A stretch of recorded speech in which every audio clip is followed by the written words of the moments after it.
Une femme démunie demanda à un inconnu de la conduire pour sauver sa fille malade. Elle lui dit « S'il vous plaît, aidez-moi, je dois l'emmener à l'hôpital. » Mais elle ignorait que cet homme était un PDG millionnaire qui allait changer sa vie. Avant de commencer l'histoire, n'oubliez pas de laisser un like et de vous abonner à la chaîne pour voir plus d'histoires comme celle-ci. La chaleur était étouffante cet après-midi-là. Lucia essuya la sueur de son front et regarda de nouveau Émilie. La petite brûlait de fièvre dans le lit de fortune de leur minuscule appartement, au 5e étage d'un immeuble sans ascenseur. « Maman, j'ai mal », murmura Émilie, les yeux mi-clos. Elle n'avait que 8 ans, mais la douleur la faisait paraître encore plus petite, recroquevillée contre l'oreiller humide. Lucia posa sa main sur le front de sa fille.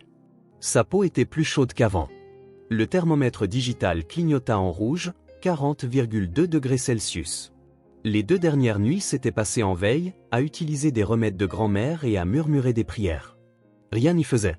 « Tiens bon, mon amour », dit Lucia, forçant un sourire qui n'atteignit pas tout à fait ses yeux. « On va chercher de l'aide. » Le téléphone portable dans sa main affichait un solde nul. Pas de crédit pour appeler le 911. Les transports en commun du quartier n'étaient pas fiables et les taxis acceptaient rarement les courses vers le district de Fairview, connu pour sa violence et sa pauvreté. Les placards vides de la cuisine révélaient que la fin du mois était arrivée bien trop vite. Plusieurs mois s'étaient écoulés depuis qu'elle avait perdu son emploi dans un grand magasin, et ses petits boulots de nettoyage couvraient à peine le loyer du modeste 2 pièces. Lucia trempa une serviette dans de l'eau froide et la posa sur le front d'Émilie. L'enfant trembla, la sueur perlant sur son visage pâle.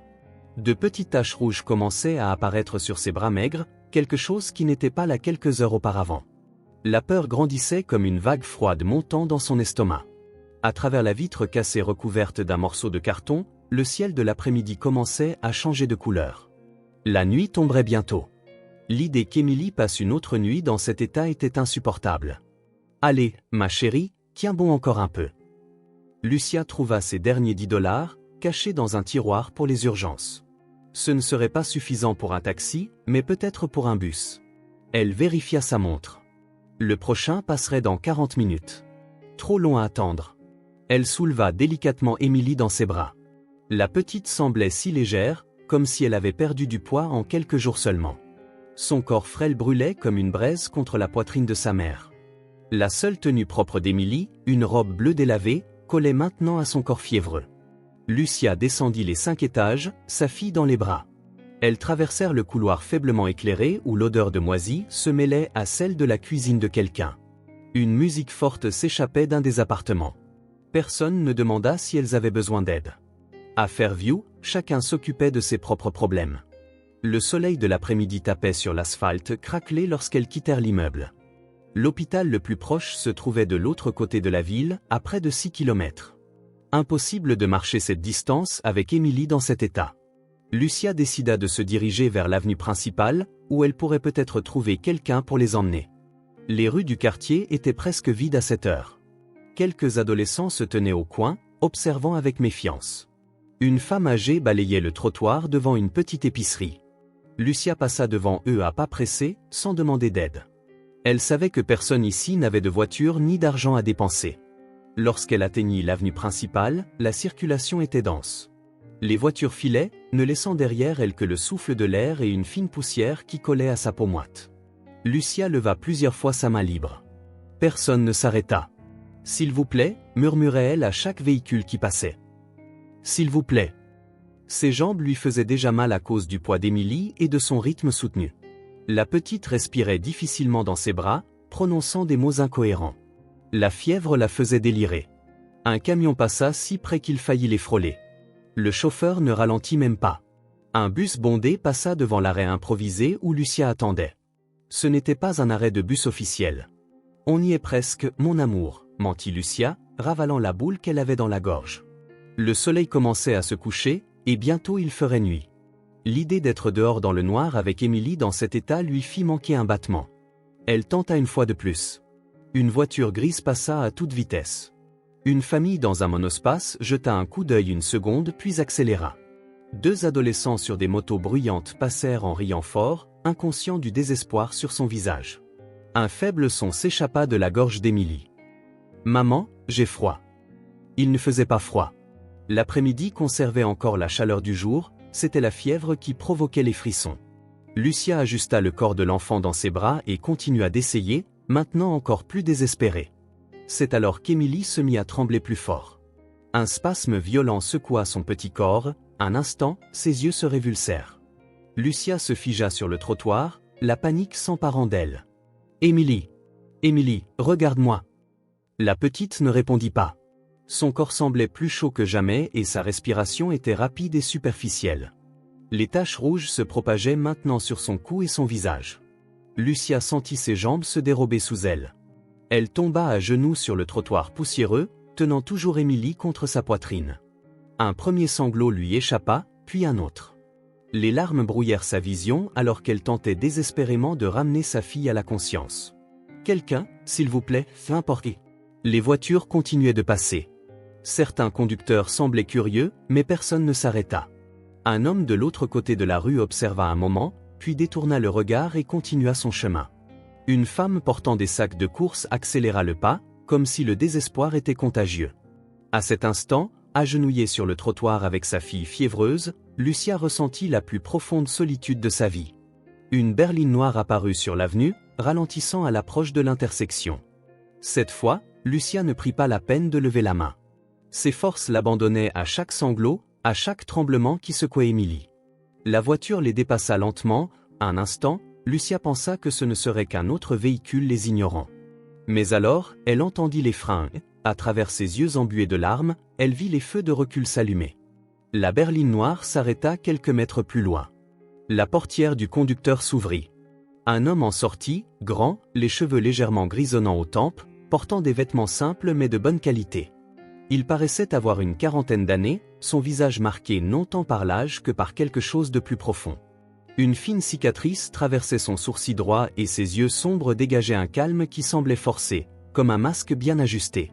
« Avez-vous besoin d'aide » demanda-t-il, marchant vers elle d'un pas décidé. Sa voix était basse et rauque, comme celle de quelqu'un qui ne parle pas beaucoup. Son regard évalua rapidement la situation, la femme à genoux, l'enfant fiévreuse, le désespoir évident. « Ma fille ?» Lucia parvenait à peine à parler à travers ses sanglots. « Elle brûle de fièvre. Je dois l'emmener à l'hôpital, mais je n'ai aucun moyen. » L'homme s'approcha sans hésitation. Il s'agenouilla à côté d'elle et toucha brièvement le front d'Émilie. Son visage se tendit un instant en sentant la chaleur de l'enfant. « Allons-y. Ma voiture est juste là. » Sans un mot de plus, il aida Lucia à se relever et la guida vers la berline. Il ouvrit la portière arrière et aida à installer Émilie. La petite bougea à peine pendant le transfert. « Restez avec elle à l'arrière, tenez-la pour qu'elle ne glisse pas quand je conduirai. » Lucia monta et prit Émilie sur ses genoux. L'homme ferma la portière, passa derrière le volant et démarra la voiture. La climatisation souffla une brise fraîche, offrant un léger soulagement. « Hôpital public ou Sainte-Claire » demanda-t-il en jetant un coup d'œil dans le rétroviseur. « Le plus proche » répondit Lucia, « mais je ne peux pas me permettre un hôpital privé. » « L'hôpital public, alors ?» La voiture démarra en douceur. L'intérieur était propre et organisé, mais pas luxueux. Un petit porte-clés en forme de ballon de basket pendait au tableau de bord. Il n'y avait ni photo ni objet personnel en vue, seulement un livre sur le siège passager avec un marque-page à mi-chemin. Le silence emplit le véhicule. C'était un silence lourd, presque tangible. Lucia gardait les yeux sur Émilie, caressant doucement ses cheveux trempés de sueur. La petite babillait des mots incohérents, perdus dans la fièvre. Comment en est-elle arrivée là? La voix de l'homme rompit le silence après quelques minutes. Ça a commencé par un rhume il y a 3 jours, expliqua Lucia, sans quitter sa fille des yeux. Hier, la fièvre est montée. Je lui ai donné des médicaments, mais ça n'a pas baissé, et maintenant c'est tâche. L'homme acquiesça, regardant de nouveau la route. Ses doigts agrippèrent plus fort le volant un instant. Comment s'appelle-t-elle? Émilie. Elle a 8 ans. Un muscle tressaillit dans la mâchoire de l'homme. Il déglutit difficilement avant de reprendre la parole. Et vous? Lucia. Il n'offrit pas son nom tout de suite. Il continua simplement à conduire, concentré sur la route, maintenant une vitesse suffisamment rapide pour une urgence, mais toujours sûre. David, dit-il finalement après un long silence. Lucia hocha la tête, l'observant dans le rétroviseur. Il y avait quelque chose chez lui, une raideur contrôlée, comme quelqu'un qui se maintenait par pure volonté. Ses yeux dans le miroir semblaient regarder au-delà de la route, portant un poids invisible. « Merci de vous être arrêté, David, dit-elle, la voix plus stable maintenant. Beaucoup de gens sont passés sans s'arrêter. Les gens ont peur de s'impliquer, répondit-il, sans émotion. Peur de ce que cela pourrait leur coûter. Il n'élabora pas et Lucia ne demanda pas. La façon dont il l'avait dit ne sonnait pas comme un jugement des autres conducteurs. Cela ressemblait à une observation personnelle, quelque chose qu'il avait appris à ses dépens. Émilie toussa et se tortilla dans les bras de sa mère. Lucia ajusta la robe moite, inquiète des tremblements de plus en plus fréquents. Combien de temps jusqu'à l'hôpital? Environ 20 minutes, dit David, accélérant un peu plus. Le soleil commençait à se coucher, peignant le ciel d'orange et de rouge. Par la fenêtre, Lucia vit qu'il quittait le district de Fairview. Les maisons semblaient mieux entretenues, les rues avaient moins de nids de poules et les trottoirs étaient plus larges. L'inégalité était évidente dans le paysage changeant. « Où habitez-vous toutes les deux » demanda David, rompant à nouveau le silence. « Dans l'Est » répondit brièvement Lucia. « District de Fairview. » David se contenta d'acquiescer. Le nom du quartier suffisait. Tout le monde savait que Fairview était la partie la plus pauvre de la ville, avec des bâtiments délabrés, des rues mal éclairées et aucune attention de la part du gouvernement local. Lucia se concentra de nouveau sur Émilie, ajustant la fine robe sur les épaules de sa fille. Le silence revint. Ce n'était pas confortable, mais à ce moment-là, c'était mieux que des questions inutiles. Par la fenêtre, des banlieues de classe moyenne commencèrent à apparaître. Le contraste était saisissant. D'où venait Lucia, les bâtiments avaient des fissures, les trottoirs étaient cassés et les terrains de jeu n'étaient que des structures rouillées. Le paysage continua de changer à mesure qu'ils approchaient du centre-ville, des immeubles commerciaux, puis des grands magasins et enfin le quartier médical. Les lumières de la ville s'allumaient alors que le ciel s'assombrissait. Lucia restait silencieuse. Il n'y avait pas de place pour une conversation futile pendant qu'Émilie brûlait de fièvre dans ses bras.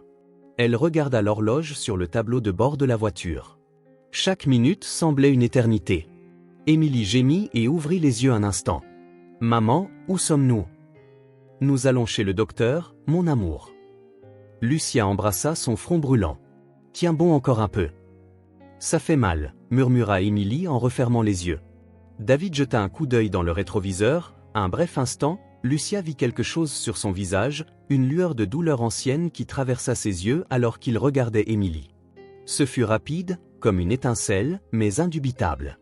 Il appuya plus fort sur l'accélérateur, les yeux maintenant entièrement concentrés sur la route, ses doigts se resserrant autour du volant, seul signe visible d'une quelconque réaction. Le silence persista, seul le doux bourdonnement du moteur et la respiration laborieuse d'Émilie emplissaient l'espace. David semblait perdu dans ses pensées, comme si la vue d'un enfant malade avait ouvert une porte sur des souvenirs qu'il préférait garder fermés. La ville était maintenant entièrement illuminée par les lampadaires et les enseignes. La circulation s'intensifia à l'approche du centre-ville. David manœuvrait habilement, trouvant des espaces entre les voitures, maintenant sa vitesse autant que possible. La respiration d'Émilie devint plus difficile. Lucia la serra plus fort, comme pour la protéger de ce qui se passait à l'intérieur de son petit corps. La peur était maintenant une présence physique, serrant la gorge de Lucia et rendant sa respiration difficile. « On y est presque », dit David alors que les premiers panneaux indiquant l'hôpital apparaissaient. Lucia ressentit un soulagement momentané, immédiatement remplacé par la peur de ce qu'elles affronteraient à l'hôpital. Pas d'assurance, peu d'argent et un enfant dans un état grave. Le scénario que tant de mères de Fairview redoutaient. David conduisait maintenant avec une intensité silencieuse, comme si arriver à l'hôpital le plus vite possible était personnel. À une intersection, le feu passa au rouge, mais il ne ralentit que suffisamment pour vérifier les voitures venant en sens inverse avant de le griller. Émilie frissonna dans les bras de Lucia. Les taches rouges couvraient maintenant presque tout son visage et son cou, contrastant durement avec la pâleur effrayante de sa peau. « David » murmura Lucia, la voix tremblante. C'était la première fois qu'elle utilisait son nom. « Je crois qu'elle va plus mal. » Il ne répondit pas, mais la voiture accéléra. Ses yeux rencontrèrent ceux de Lucia dans le rétroviseur un instant, une détermination féroce, presque primale, quelque chose qu'elle reconnut instantanément comme l'instinct de protéger un enfant à tout prix. Alors que la ville restait derrière eux, les lumières commencèrent à faiblir. Ils étaient maintenant sur la route menant à l'hôpital public. 2 phares éclairaient le chemin sombre devant eux. La berline filait, inébranlable et résolue. Émilie se détériorait rapidement. Ses tremblements s'intensifiaient et sa respiration devenait de plus en plus superficielle à chaque minute. Les taches rouges couvraient maintenant presque tout son visage, descendant le long de son cou jusqu'à sa poitrine. « Tiens bon, mon amour », murmura Lucia, écartant les cheveux humides collés au front d'Émilie. On y est presque. Elles avaient toujours été seules toutes les deux. Depuis la naissance d'Émilie, Lucia avait affronté le monde seule. Chaque fièvre, chaque bleu, chaque nuit blanche, elles s'étaient toujours battues ensemble. Mais cette fois, c'était différent. La fièvre ne tombait pas, les taches s'étendaient et Émilie, habituellement si forte, semblait s'affaiblir à chaque minute qui passait. Elle jeta un coup d'œil à l'horloge du tableau de bord. Combien de temps encore? Les secondes semblaient des heures alors qu'elle tenait sa fille fiévreuse. « Maman ?» La voix d'Émilie était à peine audible. « Je suis là, bébé. » Lucia se pencha, le cœur dans la gorge. « Je suis juste là. »« J'ai peur ?» Ce murmure fragile transperça Lucia comme un couteau. Elle déglutit difficilement, forçant sa voix à rester stable. « Tu n'as pas à avoir peur. Je ne laisserai rien t'arriver. » Mais la vérité était que Lucia était terrifiée aussi, une peur profonde et viscérale qui grandissait à chaque spasme qui secouait le petit corps d'Émilie. Et s'ils arrivaient trop tard? Et si elle ne pouvait rien faire? La voiture filait sur l'autoroute sombre, le moteur étant le seul son fendant la nuit. À l'avant, David restait silencieux, les yeux fixés sur la route. Il n'offrait ni mots réconfortants ni questions. Il conduisait simplement, comme s'il savait que chaque seconde comptait. Émilie referma les yeux, sa respiration encore plus laborieuse. Lucia sentit un sanglot monter dans sa gorge mais le refoula. Elle devait être forte. Elle ne pouvait pas craquer, pas maintenant. Au loin, les lumières de l'hôpital commencèrent à apparaître, un complexe de bâtiments se détachant dans la nuit comme un phare d'espoir. Si proche, et pourtant cela semblait si loin. Lucia serra Émilie un peu plus fort. La petite avait toujours été menue pour son âge, mais maintenant elle semblait encore plus petite, consumée par la fièvre. 8 ans, seulement 8 ans. Toute une vie devant elle. « Regarde, ma chérie », Lucia montra la fenêtre, essayant de garder sa voix stable. « Tu vois l'hôpital? On y est presque. » Émilie ne répondit pas. Ses yeux restaient fermés, sa poitrine se soulevant et s'abaissant en respiration rapide et superficielle. Les taches rouges ressortaient encore plus sur sa peau pâle. La berline tourna sur la route menant directement à l'hôpital public. Le complexe dominait maintenant la vue. Les lumières des urgences clignotaient en rouge et bleu, balises urgentes dans l'obscurité. Un instant, le visage d'Émilie se détendit. Un léger soupir s'échappa de ses lèvres et Lucia sentit le corps de sa fille devenir mou dans ses bras. « Émilie !» La voix de Lucia monta d'un ton, paniqué. « Émilie, parle-moi !» La petite ne répondit pas. Elle était complètement inerte, sa tête ballottant sur le côté. « Plus vite !» cria Lucia, incapable de contenir son désespoir. « S'il vous plaît, plus vite !» David ne répondit pas, mais la voiture bondit en avant instantanément. Le moteur rugit alors qu'il filait sur l'autoroute, les phares fendant l'obscurité comme des couteaux. Lucia secoua doucement Émilie, puis plus fermement. « Réveille-toi, bébé, s'il te plaît, réveille-toi. » Rien. Seulement le faible mouvement de sa respiration, si faible maintenant que Lucia dut placer sa main devant le nez d'Émilie pour être sûre qu'elle était encore en vie. Les lumières de l'hôpital se rapprochaient. David dirigeait la voiture avec précision, ignorant les limitations de vitesse et les panneaux. Le parking apparut, partiellement rempli de voitures et d'ambulances. « Encore un peu », murmura Lucia, les larmes s'échappant enfin. Elles tombèrent sur le visage d'Émilie alors qu'elle se penchait pour embrasser son front. « Tiens bon, mon amour. » L'hôpital public se dressait devant elle, ses portes d'urgence brillamment éclairées. Des gens allaient et venaient, médecins et infirmières visibles à travers les portes vitrées. Le salut n'était qu'à quelques mètres, si seulement Émilie pouvait tenir encore un peu.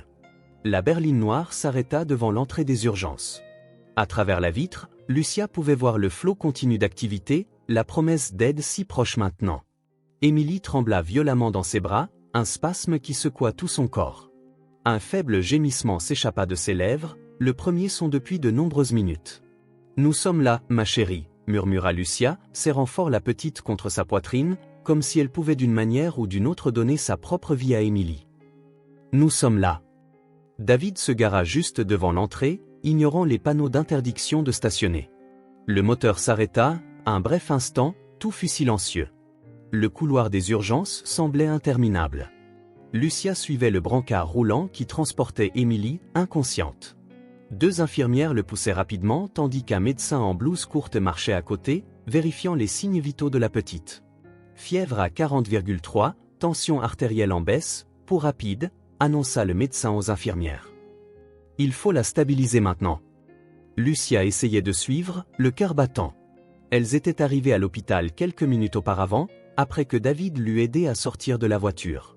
Tout se passait à une vitesse vertigineuse, comme si le temps s'était accéléré. L'état d'Émilie s'était considérablement aggravé pendant le trajet.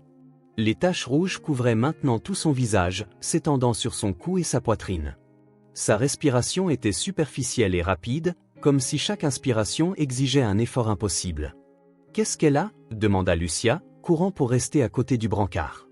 Le médecin, une jeune femme aux cheveux noirs attachés en un chignon serré, lui jeta un regard rapide. Il semble s'agir d'une infection systémique sévère, Meuglicher-Weyß, une septicémie ou une méningite. Nous ne pouvons pas confirmer sans test.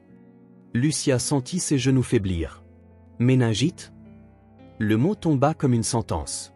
Une voisine de Fairview avait perdu son enfant à cause d'une méningite l'année précédente. L'enfant s'était couché avec de la fièvre et ne s'était jamais réveillé. Est-ce qu'elle va s'en sortir ? La question sortit presque inaudible.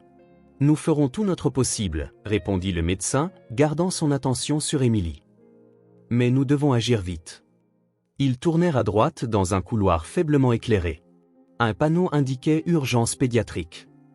Les murs, auparavant d'un blanc stérile, étaient maintenant décorés de peintures colorées d'animaux et de nuages, un contraste saisissant avec la situation dramatique qui se déroulait. Une double porte s'ouvrit automatiquement et le brancard rentra dans une grande salle équipée de moniteurs et de machines que Lucia n'avait jamais vues. 3 autres professionnels attendaient déjà. « Madame, je vais vous demander d'attendre dehors », dit le médecin alors que les infirmières transféraient Émilie sur un lit d'hôpital. « Mais nous allons nous occuper d'elle, je vous le promets. Mais nous avons besoin d'espace pour travailler. » Lucia eut un dernier aperçu d'Émilie, branchée à des tubes et des moniteurs, paraissant encore plus petite et plus fragile sous les dures lumières blanches. Puis elle fut doucement conduite hors de la pièce par une infirmière. L'infirmière la mena à une petite salle d'attente adjacente. « Le docteur Torres est la meilleure que nous ayons, » dit-il, essayant de la réconforter. « Elle prendra bien soin de votre fille. » Lucia acquiesça simplement, incapable de parler. Elle s'effondra sur une chaise en plastique, fixant la porte derrière laquelle Émilie avait disparu. 20 minutes passèrent, bien que cela semblât des heures. Lucia resta immobile, seuls ses doigts agités tambourinaient nerveusement sur son genou. La salle d'attente était presque vide à cette heure de la nuit. Un homme âgé dormait sur une chaise éloignée et une femme feuilletait distraitement un vieux magazine. Enfin, le docteur Torres apparut. Son visage était sérieux, mais pas sombre, un signe que Lucia interpréta comme légèrement positif. « Comment va-t-elle » demanda Lucia en se levant immédiatement. « Nous avons stabilisé sa fièvre et commencé les antibiotiques par voie intraveineuse, » dit le médecin. « Mais la situation est préoccupante. Nous devons faire des tests pour confirmer le diagnostic et déterminer le traitement approprié. » « Quels tests ? » Des analyses de sang pour une numération formule sanguine complète, une ponction lombaire pour analyser le liquide céphalorachidien et un scanner cérébral pour vérifier d'éventuelles complications neurologiques. Chaque mot sonnait comme un coup de marteau. Lucia essayait de tout comprendre, se sentant petite et ignorante face à ces termes médicaux. Combien de temps cela prendra-t-il ? Les résultats préliminaires devraient arriver dans quelques heures. En attendant, elle restera sous étroite observation et nous continuerons les antibiotiques. Lucia acquiesça, passant une main tremblante dans ses cheveux en désordre. « Pourrais-je la voir bientôt ? » Elle est en train d'être préparée pour les tests en ce moment. Le docteur Torres marqua une pause, consultant un presse-papier. « Mais d'abord, nous devons régler quelques questions administratives. Vous êtes-vous enregistré à l'accueil ? » « Non, nous sommes venus directement aux urgences. »« Je vois. Dans ce cas, vous devrez passer au bureau d'accueil pour remplir des formulaires et présenter votre carte d'assurance. » L'estomac de Lucia se noua. C'était le moment qu'elle redoutait depuis leur arrivée. « Je n'ai pas d'assurance. » L'expression du médecin changea subtilement, non pas avec dédain ou irritation, mais avec une résignation lasse, comme si elle avait vu ce scénario d'innombrables fois. Compris. Dans ce cas, vous devrez parler avec le bureau administratif des options de paiement. Mais ils la traiteront quand même, n'est-ce pas? L'anxiété fit monter la voix de Lucia d'une octave. Nous la stabiliserons, bien sûr, c'est le protocole. Mais pour les procédures plus complexes et les soins hospitaliers, nous devons d'abord régler l'aspect financier. Lucia sentit l'air lui manquer. Plus complexe signifiait exactement les tests que le médecin venait de mentionner. « S'il vous plaît, murmura-t-elle, ma fille a besoin de ces tests. Elle pourrait. » Elle ne put finir sa phrase. « Nous ferons ce que nous pouvons, dit le docteur Torres, son ton professionnel s'adoucissant. Venez avec moi à l'accueil, nous pourrons peut-être trouver une solution. Lucia suivit automatiquement, comme un robot en pilotage automatique. Ses pensées tourbillonnaient frénétiquement. Pas d'assurance, pas de carte de crédit, seulement 10 $ en poche. Émilie avait besoin de tests coûteux et d'une hospitalisation. Elles parcoururent un autre couloir, passant devant des salles où d'autres urgences se déroulaient derrière des rideaux partiellement tirés, gémissements, pleurs, voix criant des ordres, une symphonie macabre d'un hôpital la nuit. La zone d'accueil était un bureau incurvé sous des néons qui bourdonnaient faiblement. Une femme d'âge moyen aux cheveux grisonnants tapait sur un ordinateur. Son badge indiquait Margaret. « Margaret, voici la mère de la chambre 3, dit le docteur Torres. Elle n'a pas d'assurance. » Margaret regarda par-dessus ses lunettes de lecture, jaugeant rapidement Lucia. « Je vois. » Sa voix était neutre, presque mécanique. « Nous aurons besoin de vos documents, s'il vous plaît, et nous discuterons des options de paiement. » « Je ne peux pas payer, » dit Lucia, énonçant enfin la réalité à voix haute. « Nous proposons des plans de paiement échelonnés, » répondit Margaret, comme si Lucia n'avait pas compris. « Et dans certains cas, nous avons des programmes d'aide, mais nous devons examiner vos finances en détail pour cela. » Lucia pensa à sa situation, au chômage depuis des mois, vivant de petits boulots de nettoyage, en retard sur son loyer, avec un réfrigérateur presque vide. Quel genre d'examen financier pouvait-elle bien passer? « C'est ma fille, » dit Lucia, la voix tremblante. « C'est tout ce que j'ai au monde. S'il vous plaît. » Margaret soupira, un soupir qui portait des années de conversation similaires. « Madame, je comprends, mais l'hôpital a des protocoles. » Elle poussa un formulaire sur le bureau. « Veuillez remplir ceci. Pendant ce temps, votre fille continuera de recevoir la stabilisation nécessaire. » Mais qu'en est-il des tests et du traitement hospitalier? Nous devrons évaluer cela après en savoir plus sur votre situation. Le docteur Torres, qui était resté à côté d'elle, intervint. Margaret, la petite est dans un état grave. Nous suspectons une méningite ou une septicémie. Nous ne pouvons pas attendre. Docteur, vous connaissez les règles, répondit Margaret en baissant la voix. Je peux autoriser les soins d'urgence vitaux, mais les séjours hospitaliers prolongés et les tests supplémentaires nécessitent une approbation. Lucia se tenait là, comme si elle regardait un film étranger sans sous-titres. Les mots atteignaient ses oreilles, mais leur signification se perdait dans un brouillard de peur et de désespoir. Émilie était en train de mourir pendant qu'il débattait de bureaucratie. « S'il vous plaît, » intervint Lucia, les larmes coulant maintenant ouvertement. « Je ferai n'importe quoi. Je travaillerai ici pour payer. Je nettoierai les sols, je récurerai les salles de bain, tout ce qu'il faudra. Aidez juste ma fille. » Margaret la regarda avec une expression de pitié et d'impuissance. « Madame, Ils peuvent poursuivre le traitement. Je couvrirai les frais. » Une voix masculine, basse et ferme, vint de derrière Lucia. Elle se retourna, surprise de trouver David debout là. Elle ne l'avait pas vu depuis leur entrée à l'hôpital. Elle avait supposé qu'il était parti après les avoir déposés. Son expression était la même qu'avant, contenue, presque impassible, mais il y avait quelque chose de différent dans ses yeux, une résolution qui n'était pas là plus tôt. « Monsieur ?» Margaret ajusta ses lunettes, confuse par son intervention. « J'ai dit que je paierais, » répéta David en s'approchant du bureau.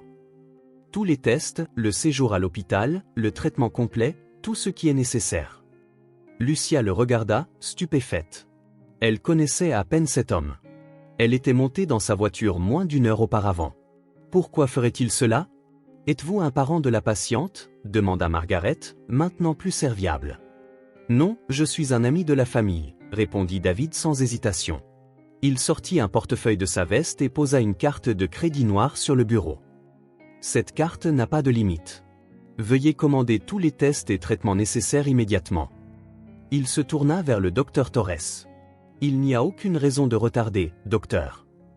Le médecin acquiesça, visiblement soulagé. Je vais autoriser les tests tout de suite. Alors que le docteur Torres se hâtait de partir, Margaret tapait des informations dans l'ordinateur avec une efficacité renouvelée. J'aurais besoin de quelques informations vous concernant, monsieur, dit-elle, retrouvant un ton professionnel. David fournit son nom, son adresse et d'autres détails pendant que Lucia se tenait là, un mélange de soulagement et de confusion tourbillonnant en elle. Le nœud dans son estomac commença à se desserrer, remplacé par une gratitude si intense qu'elle en était presque douloureuse. En 10 minutes, tous les papiers étaient signés. Margaret tendit à David un reçu provisoire et un formulaire de consentement. La petite sera admise dans le service de pédiatrie après ces tests, expliqua-t-elle.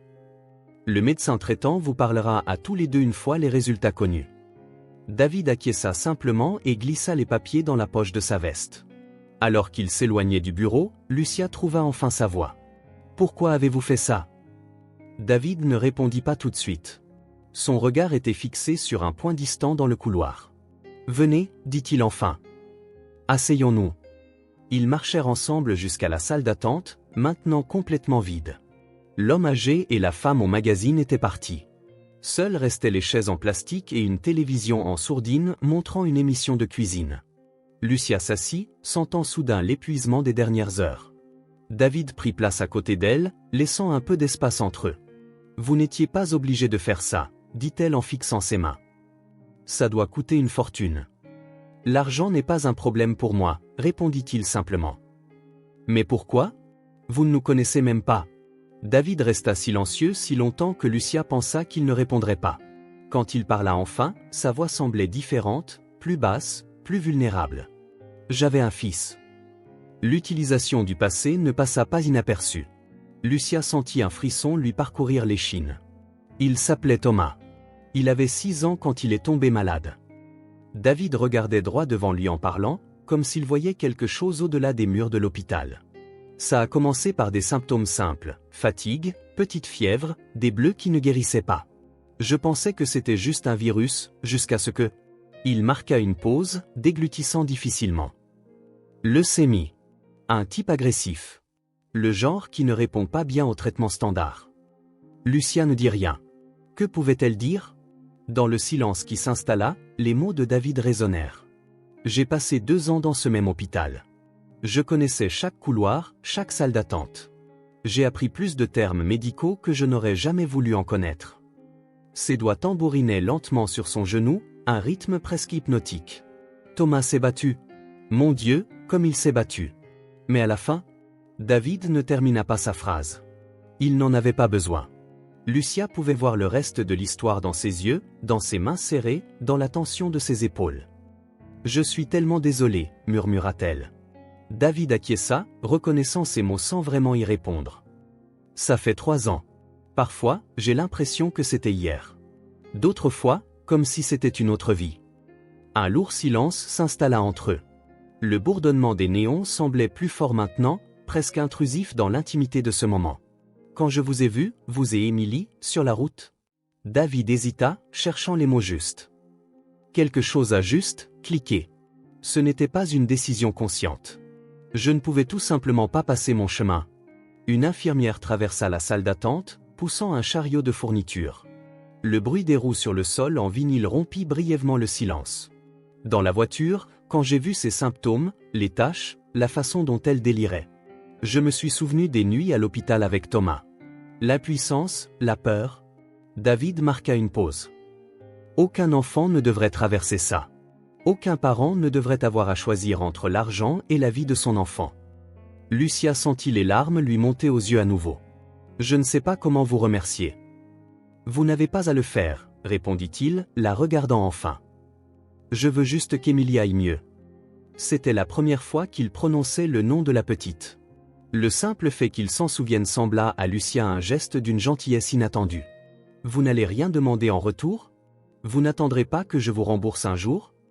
David secoua la tête. Non. Comme je l'ai dit, l'argent n'est pas un problème pour moi. Quand même, c'est beaucoup de générosité pour un étranger. Un sourire triste apparut sur le visage de David, le premier vrai sourire que Lucia voyait de lui. Peut-être que je suis égoïste, en fait. Peut-être que c'est ma façon de faire face à ce qui est arrivé à Thomas. De donner un sens à tout ça. Lucia comprit cela mieux qu'il ne le réalisait. Combien de fois avait-elle cherché un sens à ses propres luttes quotidiennes, au défi d'élever Émilie seule? Combien de fois s'était-elle demandé pourquoi la vie devait être si dure?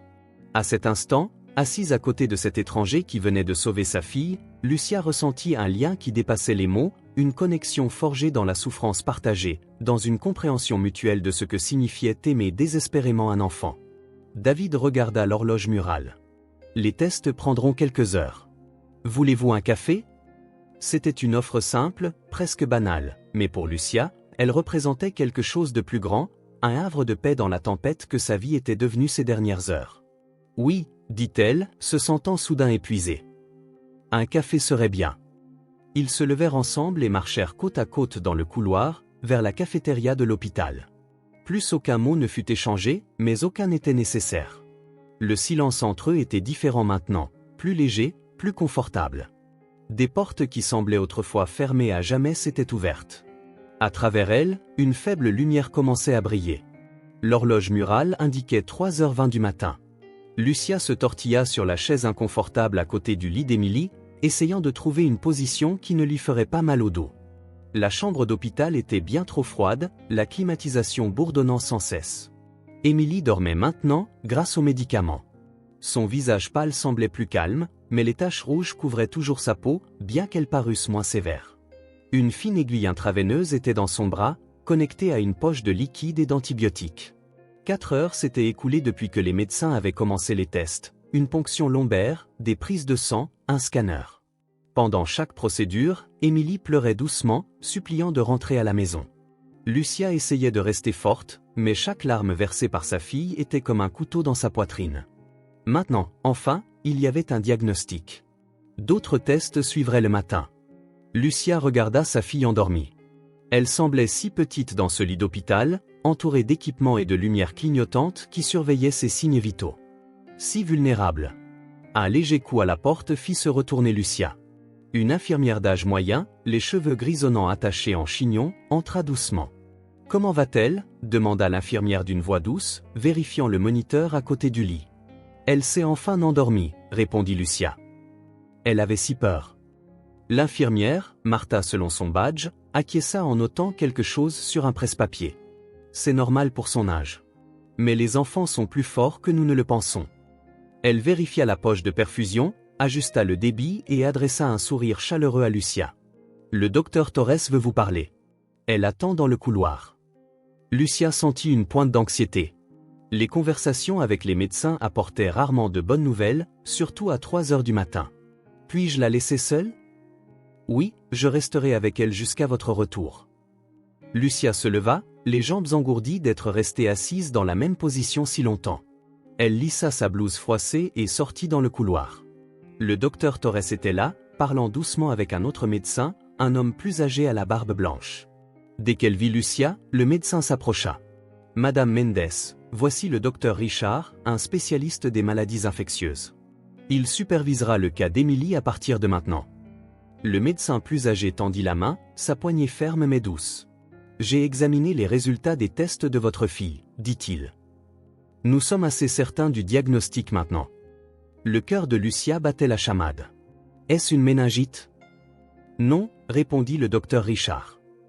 C'est une infection bactérienne grave, mais pas une méningite.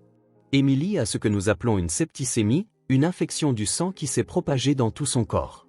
C'est grave, mais nous l'avons détectée relativement tôt. Est-ce qu'elle va s'en sortir? La seule question qui importait. Les deux médecins échangèrent des regards rapides. C'est une condition grave, expliqua le docteur Torres, mais nous avons commencé le bon traitement et elle est jeune et par ailleurs en bonne santé. Cela joue en sa faveur. Nous utilisons des antibiotiques à large spectre en attendant les résultats de la culture pour identifier la bactérie exacte, ajouta le docteur Richard.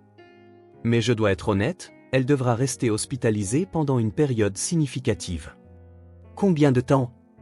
Au moins 2 semaines, peut-être plus, selon sa réponse au traitement. Lucia sentit le sol se dérober sous ses pieds. 2 semaines? Comment paierait-elle le loyer, garderait-elle son nouveau travail de nettoyage à temps partiel?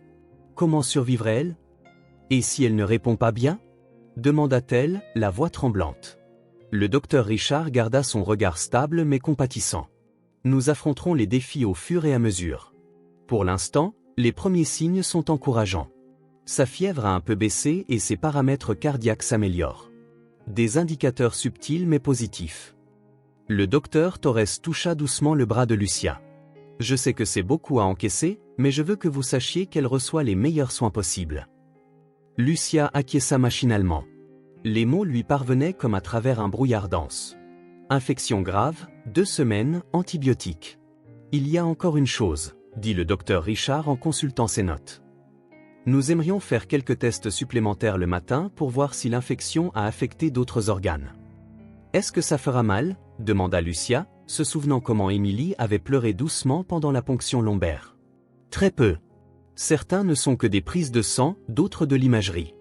Nous la garderons confortable. Et vous, ajouta le docteur Torres, devriez essayer de vous reposer. Il y a un fauteuil inclinable dans sa chambre. Pas idéal, mais mieux qu'une chaise en plastique. Lucia savait qu'elle ne pourrait pas dormir, pas avec Émilie si malade. Merci, docteur, réussit-elle à dire. L'infirmière Martha sera de service toute la nuit. Si vous avez besoin de quoi que ce soit, appelez simplement. Les médecins s'éloignèrent, leur blouse blanche disparaissant au bout du couloir illuminé. Lucia resta où elle était, incapable de bouger. L'information tournait en boucle dans son esprit. Septicémie, état grave, 2 semaines. Ses pensées sautèrent aux questions pratiques. Qui garderait Émilie après sa sortie? Comment paierait-elle les factures, l'appartement? Elle n'avait qu'un mois à son nouveau travail de nettoyage. Elle serait sûrement renvoyée pour avoir manqué tant de jours. Les murs blancs de l'hôpital semblaient se refermer sur elle. L'odeur de désinfectant emplissait ses narines et les néons semblaient plus vifs, presque douloureux. Lucia s'adossa au mur, glissant jusqu'à s'asseoir par terre, ses jambes cédant enfin. Les larmes vinrent sans prévenir, non plus les larmes contrôlées qu'elle avait versées devant Émilie, mais des sanglots profonds qui secouaient tout son corps. Là, seule dans le couloir froid de l'hôpital, elle laissa enfin la peur la consumer. Elle ne sut pas combien de temps elle resta assise là, recroquevillée sur le sol. Cela aurait pu être des minutes ou des heures. Le temps semblait déformé dans cet endroit sans fenêtre, sous des lumières qui ne s'éteignaient jamais. Finalement, elle sentit une présence. Quelqu'un s'était assis silencieusement à côté d'elle, sans parler ni la toucher. Juste là. Lucia leva son visage strié de larmes et trouva David assis par terre à côté d'elle, le dos contre le mur, regardant droit devant lui. Il ne la regarda pas directement, lui laissant l'espace de pleurer sans gêne. « Je pensais que vous étiez parti, » dit-elle en essuyant ses larmes du revers de la main. David, immédiatement. Quand il le fit, sa voix était calme et basse. « Je suis allé chercher quelques affaires dans ma voiture. » Ce n'est qu'alors que Lucia remarqua le sac en plastique par terre entre eux. David suivit son regard et poussa doucement le sac vers elle. « J'ai pensé que vous en auriez besoin. » Lucia ouvrit le sac, curieuse. À l'intérieur se trouvait une brosse à dents encore emballée, un petit tube de dentifrice, une brosse à cheveux, des lingettes humides, un t-shirt gris trop grand et un sandwich emballé de la cafétéria de l'hôpital. Des choses simples, basiques, mais à cet instant, elles semblaient des cadeaux incroyablement précieux. « Merci », murmura-t-elle, sentant de nouvelles larmes se former, différentes maintenant, non plus désespérées mais reconnaissantes. David acquiesça simplement, ne la regardant toujours pas directement. Son profil était rigide sous la dure lumière de l'hôpital, la mâchoire serrée, les yeux fixés sur un point distant du mur opposé. « Les médecins disent que c'est grave, » reprit Lucia, ayant besoin de partager le poids de cette information. « Une infection du sang. Elle doit rester au moins 2 semaines. » David acquiesça de nouveau. Il n'offrit pas de vaines assurances que tout irait bien. Il resta juste là, présent, à l'écoute. « Je ne sais pas comment je vais gérer ça, » continua Lucia. « Mon travail, le loyer, tout. Un pas à la fois, » dit finalement David.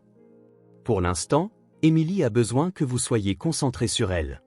Le reste, on s'en occupera plus tard. »« On s'en occupera. » L'expression flotta entre eux, chargée de sens.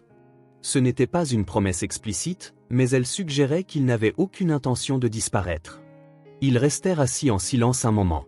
Autour d'eux, le rythme de l'hôpital continuait sans relâche. pas pressé d'infirmières, bips occasionnels de machines, voix lointaine au poste des infirmières. Quand Thomas était malade, dit soudain David, toujours le regard fixé devant lui, j'ai passé 3 nuits consécutives éveillé à son chevet. Je pensais que si je fermais les yeux, ne serait-ce qu'une minute, quelque chose de mal arriverait. Lucia écoutait sans l'interrompre. La 4e nuit, une infirmière m'a apporté une tasse de café et m'a dit quelque chose que je n'ai jamais oublié. Il marqua une pause. Elle a dit, vous ne pouvez pas prendre soin de lui si vous ne prenez pas soin de vous d'abord. David se tourna enfin pour la regarder, ses yeux sombres reflétant les néons. Mangez quelque chose. Reposez-vous un peu, même si cela semble impossible. Émilie aura besoin de vous en forme quand elle se réveillera. Lucia savait qu'il avait raison, même si elle détestait l'idée de manger ou de dormir pendant que sa fille était si malade. Elle prit le sandwich du sac et le déballa. Vous devriez vous reposer aussi, dit-elle en prenant une bouchée du sandwich et en réalisant à quel point elle avait faim. Vous n'êtes pas obligé de rester ici toute la nuit. Je vais bien, répondit-il simplement. Ils mangèrent en silence, Lucia son sandwich, David une barre de céréales qu'il sortit de sa poche. Le couloir était désert maintenant, à l'exception d'une infirmière occasionnelle qui passait, jetant des regards curieux aux 2 adultes assis par terre. « Pourquoi faites-vous tout ça ?» demanda enfin Lucia, la question qui tournait dans son esprit depuis qu'il avait offert de payer le traitement d'Émilie. David réfléchit longuement à la question avant de répondre. Après la mort de Thomas, j'ai passé une année entière en pilotage automatique. Je travaillais, mangeais, dormais. J'existais, mais je ne vivais pas vraiment. Il marqua une autre pause. Puis un jour, j'ai lu quelque chose dans un livre que j'ai trouvé sur son étagère. C'était un livre pour enfants, mais il y avait une phrase, quelque chose sur le fait que la seule façon d'honorer ceux que nous avons perdus est de vivre d'une manière qui les rendrait fiers. Il regarda ses propres mains, comme s'il cherchait des réponses dans les lignes de ses paumes. Thomas se serait arrêté pour aider. Il avait ce cœur, cet instinct de protéger les autres, même quand il était si petit. Un sourire fugace, presque imperceptible, apparut sur son visage une seconde. Peut-être que j'essaie d'être plus comme lui. L'honnêteté brute de cette confession laissa Lucia sans voix. Que pouvait-elle dire face à une telle douleur et une telle quête de rédemption ? Je pense qu'il serait fier, dit-elle finalement.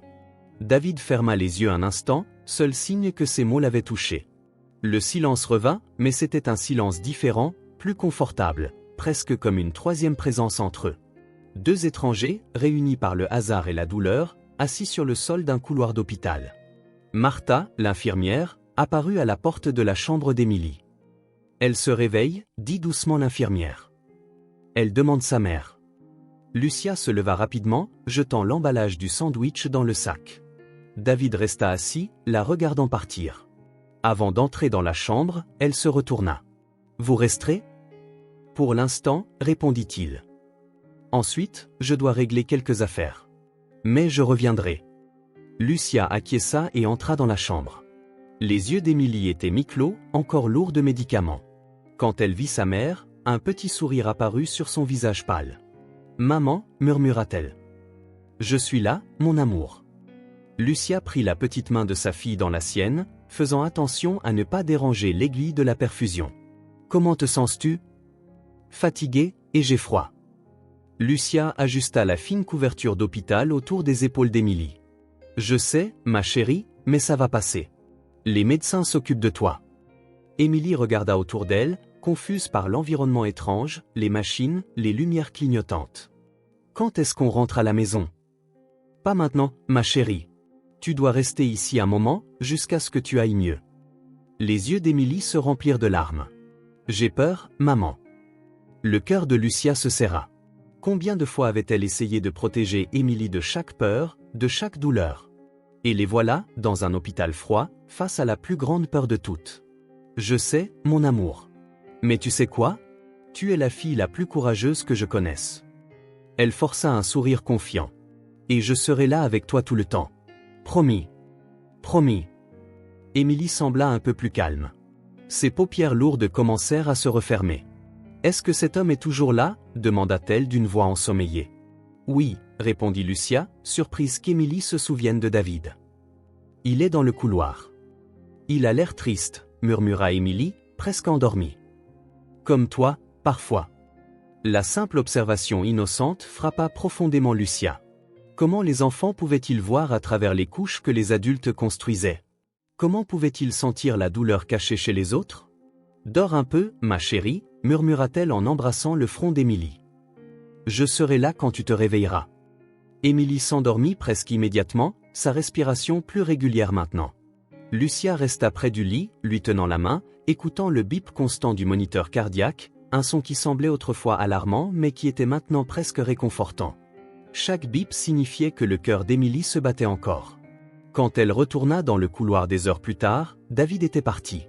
À sa place, sur la chaise où il s'était assis, se trouvait un petit ours en peluche marron, simple et sans étiquette ni fioriture. À côté, un morceau de papier plié.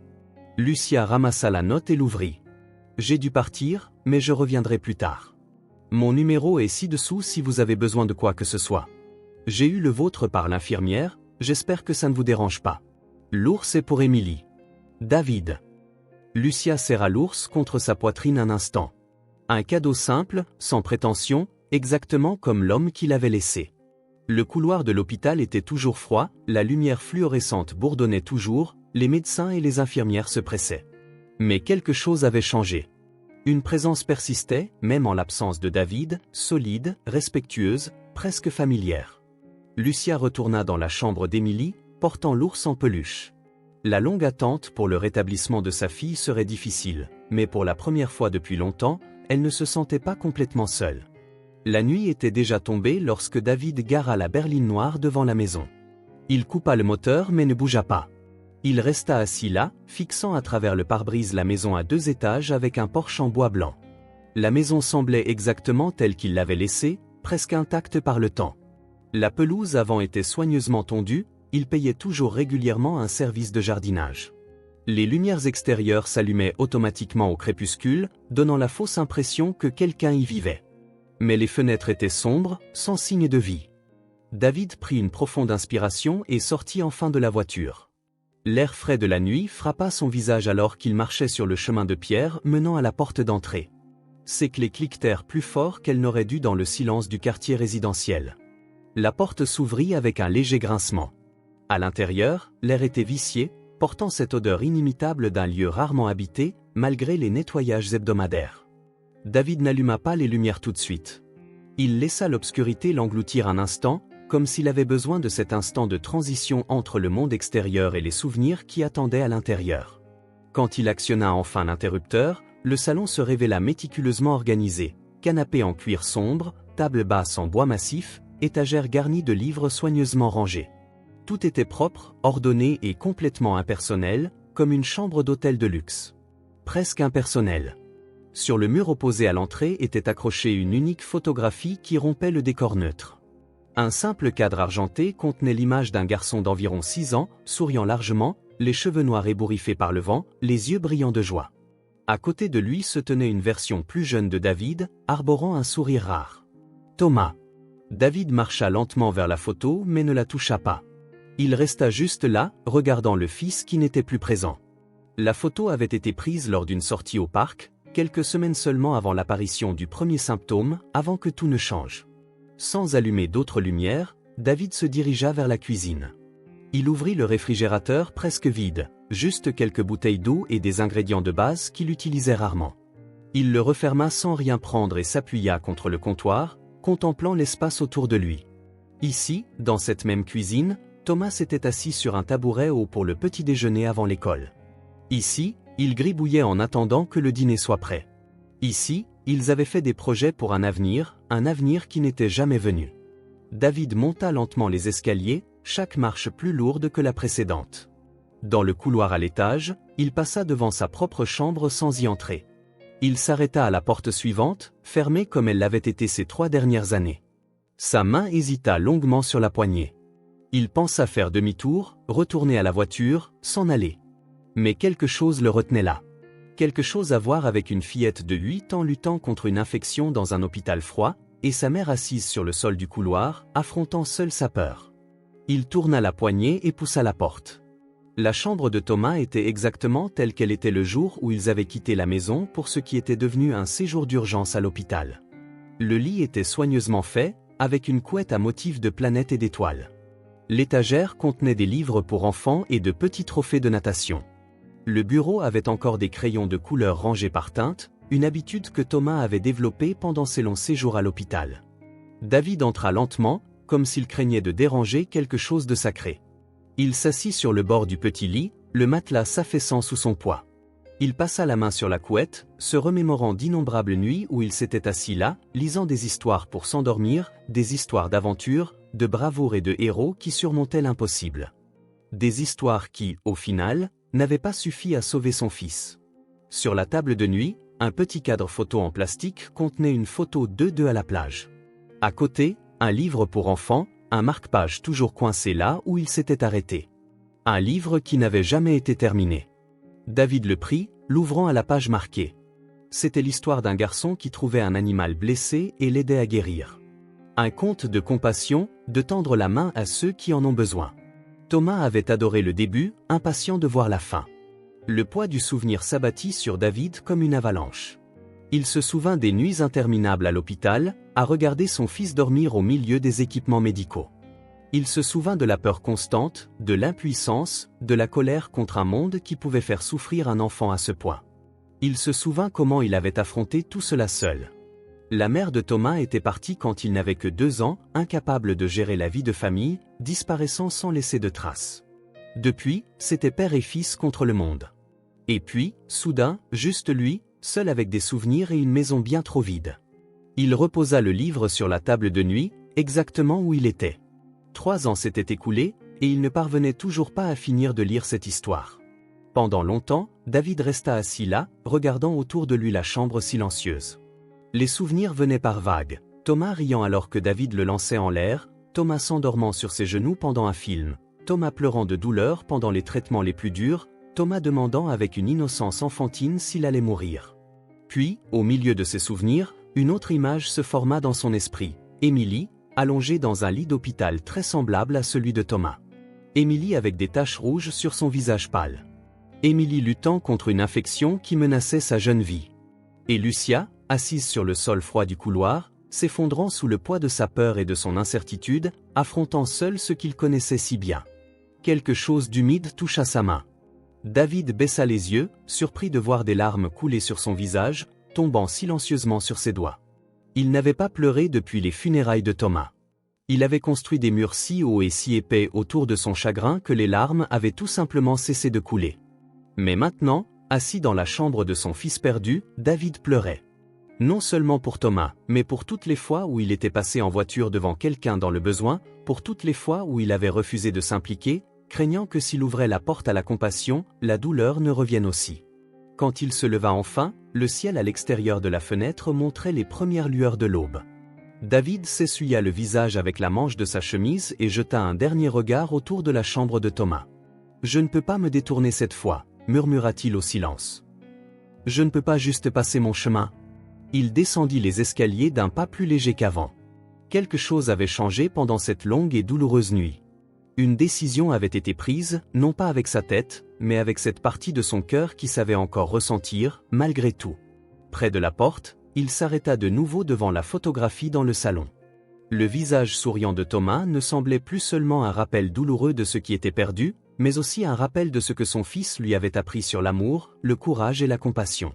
« J'essaierai d'être comme toi, fiston », dit-il doucement. « J'essaierai. » Il ferma la porte à clé derrière lui. Le soleil du matin commençait à éclairer les toits du quartier. David se dirigea vers la berline noire, respirant l'air frais du matin. Il monta, démarra le moteur et ajusta le rétroviseur. Le visage qui le regardait en retour semblait différent. Les mêmes yeux, les mêmes rides, mais quelque chose avait changé. Une étincelle de quelque chose qui avait disparu 3 ans auparavant commençait, très faiblement, à revenir. Sans regarder en arrière, David engagea la voiture sur la route et se dirigea vers l'hôpital. Le bourdonnement constant des équipements médicaux fournissait une sorte de musique de fond dans la chambre d'hôpital d'Émilie. Lucia était assise dans le fauteuil inconfortable à côté du lit, feuilletant distraitement un vieux magazine qu'elle avait trouvé dans la salle d'attente. Elle ne lisait pas vraiment, ses yeux parcouraient les pages tandis que son esprit restait fixé sur sa fille endormie. La nuit avait été rude. Émilie s'était réveillée plusieurs fois, confuse et effrayée par l'environnement inconnu. Sa fièvre commençait enfin à baisser, mais les taches rouges couvraient encore une grande partie de son corps, bien qu'elles parussent plus pâles maintenant. Le petit déjeuner de l'hôpital reposait intact sur le plateau, une bouillie d'aspect douteux et de la gelée verte. Émilie refusait de manger. Lucia vérifia l'horloge murale. Il était presque 9 heures du matin. Elle n'avait pas dormi plus de quelques minutes éparses pendant la nuit. Ses yeux brûlaient de fatigue et sa tête lui lançait faiblement. Un léger coup à la porte entr'ouverte la fit se retourner. Un instant, elle ne reconnut pas l'homme qui se tenait là. Il avait l'air différent de la dernière fois qu'elle l'avait vu. Peut-être était-ce la lumière du matin, ou peut-être quelque chose dans son expression. David. Il tenait 2 gobelets de café à emporter. Sans un mot, il entra dans la chambre et en offrit un à Lucia. Elle l'accepta, ses doigts effleurant brièvement les siens en prenant le gobelet. La chaleur du café s'infiltra à travers le carton, réchauffant ses mains froides. « Merci », dit-elle doucement, faisant attention à ne pas réveiller Émilie. David acquiesça sans répondre.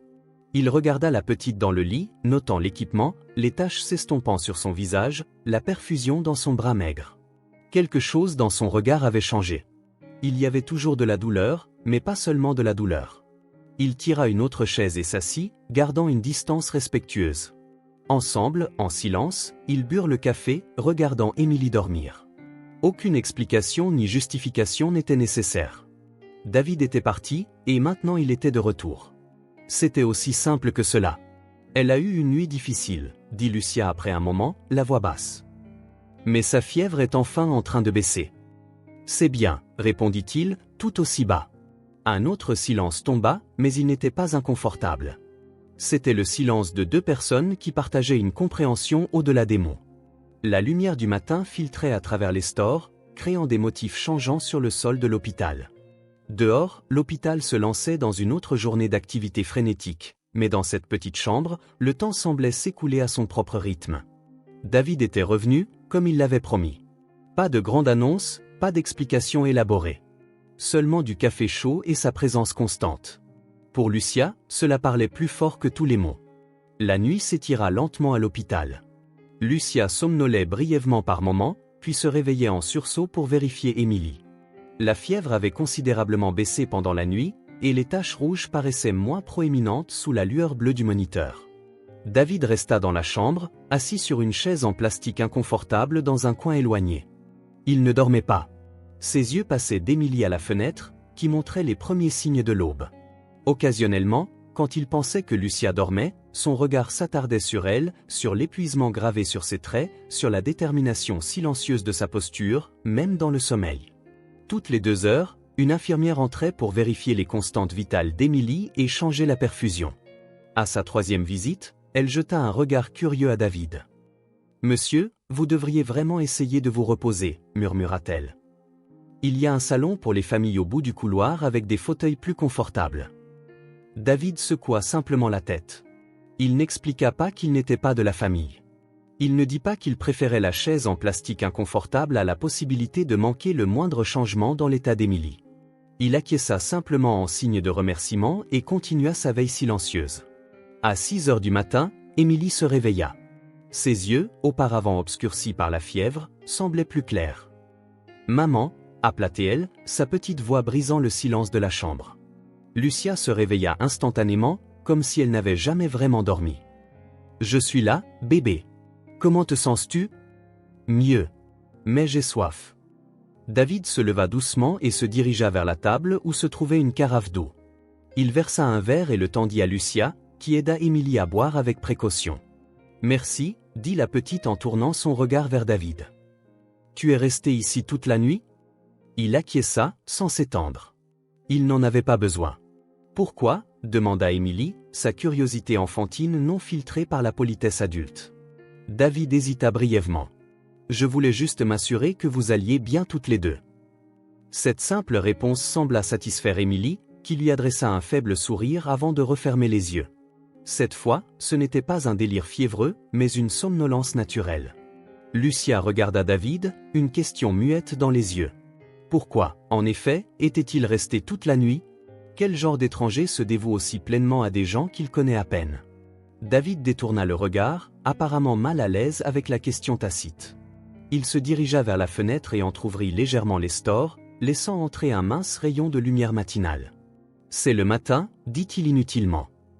Je vais nous chercher du café. » Sans attendre de réponse, il quitta la chambre. Dans le couloir, il prit une profonde inspiration. Il ne pouvait pas tout à fait se l'expliquer, pourquoi il était resté. Ou peut-être le pouvait-il, mais n'était pas prêt à l'admettre. La cafétéria de l'hôpital était presque vide à cette heure. Seuls quelques internes aux cernes sombres, l'air épuisé, sirotaient un café fort à des tables éloignées. David commanda 2 cafés et quelques viennoiseries, se souvenant que Lucia n'avait probablement rien mangé de substantiel depuis plus d'une journée. Quand il retourna dans la chambre, il trouva une scène différente. Le docteur Torres était là, examinant Émilie, tandis que Lucia regardait, visiblement anxieuse. David s'arrêta sur le seuil, hésitant à interrompre. Mais le médecin le vit et lui fit signe d'entrer. « Bonjour, docteur. »« Bonjour, dit Torres. Nous discutions justement des progrès d'Émilie. » David entra et posa les cafés sur la petite table, maintenant une distance respectueuse. Le médecin reporta son attention sur Émilie, vérifiant les taches s'estompant sur son cou et ses bras. Son expression était sérieuse, mais pas inquiète. L'éruption cutanée régresse de manière significative, commenta le docteur Torres en prenant des notes sur son presse-papier. Et la fièvre est complètement sous contrôle. C'est une excellente nouvelle. Elle jeta un coup d'œil au moniteur cardiaque près du lit. Les constantes se normalisent. Très bien. Lucia tenait la main d'Émilie, leurs doigts étroitement entrelacés, comme si ce contact physique était une encre pour toutes les deux. « Qu'est-ce que cela signifie, docteur » demanda Lucia, l'espoir et la peur dans la voix. Le docteur Torres sourit, un sourire sincère, le premier qu'elle voyait d'elle depuis l'admission d'Émilie. « Cela signifie qu'Émilie répond extrêmement bien au traitement, répondit-elle. Les antibiotiques fonctionnent mieux que prévu. L'infection est clairement en recul. » Lucia porta sa main libre à sa bouche, étouffant un sanglot de soulagement. « Elle va s'en sortir ?» La question qui la hantait depuis leur arrivée à l'hôpital. « Tous les signes indiquent que oui, » répondit le médecin. La septicémie est grave, mais Émilie a 2 avantages majeurs. Elle est jeune et par ailleurs en bonne santé, et le traitement a commencé assez tôt. Le docteur Torres marqua une pause, jetant un bref regard à David. L'avoir amené ici quand vous l'avez fait a été crucial. Émilie sourit, comprenant visiblement que c'était de bonnes nouvelles, même si elle ne saisissait pas pleinement le jargon médical. « Quand est-ce que je peux rentrer à la maison » demanda-t-elle, la voix encore faible mais teintée d'un espoir qui n'était pas là la veille. « Pas si vite, jeune fille, » répondit gentiment le docteur Torres. « Nous devons encore vous garder ici quelques jours. Vous avez besoin d'un traitement complet d'antibiotiques par voie intraveineuse et nous voulons surveiller attentivement votre rétablissement. » Elle se tourna vers Lucia. Si tout continue à bien se passer, elle pourrait sortir dans 5 ou 6 jours. Mais le rétablissement complet prendra quelques semaines et elle aura besoin de rendez-vous de suivi. Lucia acquiesça, laissant chaque mot s'imprégner. 5 ou 6 jours. Des semaines de convalescence. Des rendez-vous. Le soulagement de l'amélioration d'Émilie se mêlait aux inquiétudes concernant les finances et la logistique. Nous allons réduire la fréquence des contrôles de routine puisqu'elle est stable, continua le docteur Torres. Et nous pouvons progressivement diminuer certains médicaments. Nous pourrions même autoriser une alimentation plus variée si elle se sent d'attaque. Émilie se redressa à la mention de la nourriture. « J'ai faim », annonça-t-elle, comme pour prouver ses progrès. Le médecin sourit de nouveau. « C'est merveilleux. Je vais commander un vrai petit déjeuner. Et vous deux, ajouta-t-elle en regardant d'un œil critique Lucia et David, devriez aussi manger quelque chose de décent. Vous avez tous les deux l'air épuisés. » Avec quelques instructions supplémentaires et la promesse de revenir en début d'après-midi, le docteur Torres quitta la chambre. Le silence qui suivit était chargé d'émotions inexprimées, soulagement, gratitude, épuisement. « Elle va s'en sortir », murmura Lucia, comme si le dire à voix haute pouvait rompre le charme. « Mon Émilie va s'en sortir. » David resta immobile, observant la scène, comme s'il craignait de s'immiscer dans un moment profondément personnel. Mais quelque chose dans sa posture changea, sa tension constante sembla se relâcher, et sa respiration était plus facile, comme si un poids invisible avait été partiellement enlevé. Soudain, Lucia se leva, et sans prévenir, serra David dans ses bras. C'était un geste impulsif, né du soulagement et de la gratitude, mais aussi de quelque chose de plus profond et d'indéfinissable qui grandissait entre eux. « Merci » murmura-t-elle contre sa poitrine. « Sans vous ?» Elle ne termina pas sa phrase. Elle n'en avait pas besoin. Ils savaient tous les deux ce qui aurait pu arriver si David n'avait pas arrêté sa voiture ce jour-là, s'il n'avait pas amené Emily à l'hôpital, s'il n'était pas intervenu lorsque l'hôpital hésitait à la soigner. Un instant, David se figea, surpris par ce contact inattendu. Il avait passé si longtemps à éviter la proximité, à construire des murs autour de son chagrin, que le simple fait d'être étreint lui parut étrange, presque menaçant. Puis, lentement, comme s'il réapprenait une langue oubliée depuis longtemps, ses bras entourèrent Lucia. L'étreinte ne dura que quelques secondes, mais pour David, elle parut une petite éternité, un moment hors du temps, loin de la douleur constante qu'il portait depuis 3 ans. Quand ils se séparèrent, tous deux semblaient légèrement embarrassés. Lucia glissa nerveusement ses cheveux derrière son oreille tandis que David fixait un point indistinct sur le mur. Emily observait avec une curiosité ouverte la franchise d'un enfant. Un petit sourire se forma sur ses lèvres, comme si elle comprenait quelque chose que les adultes n'avaient pas encore tout à fait saisi. « Le café refroidit », dit enfin David en désignant les tasses sur la table. Lucia acquiesça, reconnaissante du changement de sujet. « Oui, buvons. » Alors qu'ils sirotaient leur café dans un silence qui n'était plus inconfortable mais empli d'une nouvelle signification, Emily demanda à s'asseoir. David ajusta le lit en position semi-inclinée et Lucia arrangea les oreillers pour un meilleur soutien. « Maman, » dit Emily, paraissant plus éveillée et énergique, « est-ce que je peux dessiner ?» La question prit Lucia au dépourvu. C'était une demande si normale, si quotidienne, comme quelque chose qu'Emily demanderait à la maison un jour ordinaire, pas ce qu'elle s'attendait à entendre dans une chambre d'hôpital avec son enfant encore branché à des tubes et des moniteurs. « Dessiner ? Oui, je suis fatiguée de rester allongée. Je veux faire quelque chose. » Lucia regarda autour d'elle, incertaine. Elle n'avait rien apporté pour Emily, ni vêtements, ni jouets, ni matériel de dessin. Le séjour à l'hôpital avait été trop soudain, trop désespéré pour de telles considérations. « Je n'ai pas apporté de papier ni de crayon, ma chérie, » s'excusa-t-elle, se sentant soudain inadéquate. « Peut-être que demain je pourrai en apporter de la maison. »« Je peux trouver quelque chose, » interrompit David, se dirigeant déjà vers la porte. « Je reviens tout de suite. » Avant que Lucia ne puisse répondre, il était parti. Elle fixa la porte fermée, ne sachant que penser de cet homme qui ne cessait de la surprendre par de petits actes de générosité. « Il est gentil, » commenta Emily en se tortillant pour être plus à l'aise. « Pourquoi nous aide-t-il autant, maman ?» Lucia regarda sa fille, ne sachant comment répondre, comment expliquer quelque chose qu'elle-même ne comprenait pas entièrement. « Certaines personnes sont comme ça, ma chérie. Elles aident parce que c'est la bonne chose à faire. » Même à ses propres oreilles, cela sonnait incomplet. Il y avait plus à cette histoire, bien plus. Mais comment pouvait-elle mettre en mots ce qui se passait entre eux? Comment expliquer le lien qui se formait, né du hasard, de la nécessité et peut-être de quelque chose de plus profond qui n'avait pas encore de nom? David revint environ 20 minutes plus tard, portant un sac en papier. Il en sortit un simple carnet de croquis, une petite boîte de crayons de couleur et quelques crayons graphite. Il n'avait pas grand-chose à la boutique de cadeaux de l'hôpital, expliqua-t-il en tendant les articles à Emily. « J'espère que ça ira. » Les yeux d'Emily s'illuminèrent. « Merci. » Avec une énergie surprenante, elle ouvrit le carnet de croquis et commença à dessiner immédiatement. Ses mouvements étaient encore lents et elle s'arrêtait occasionnellement pour se reposer, mais la concentration sur son visage était la même que toujours.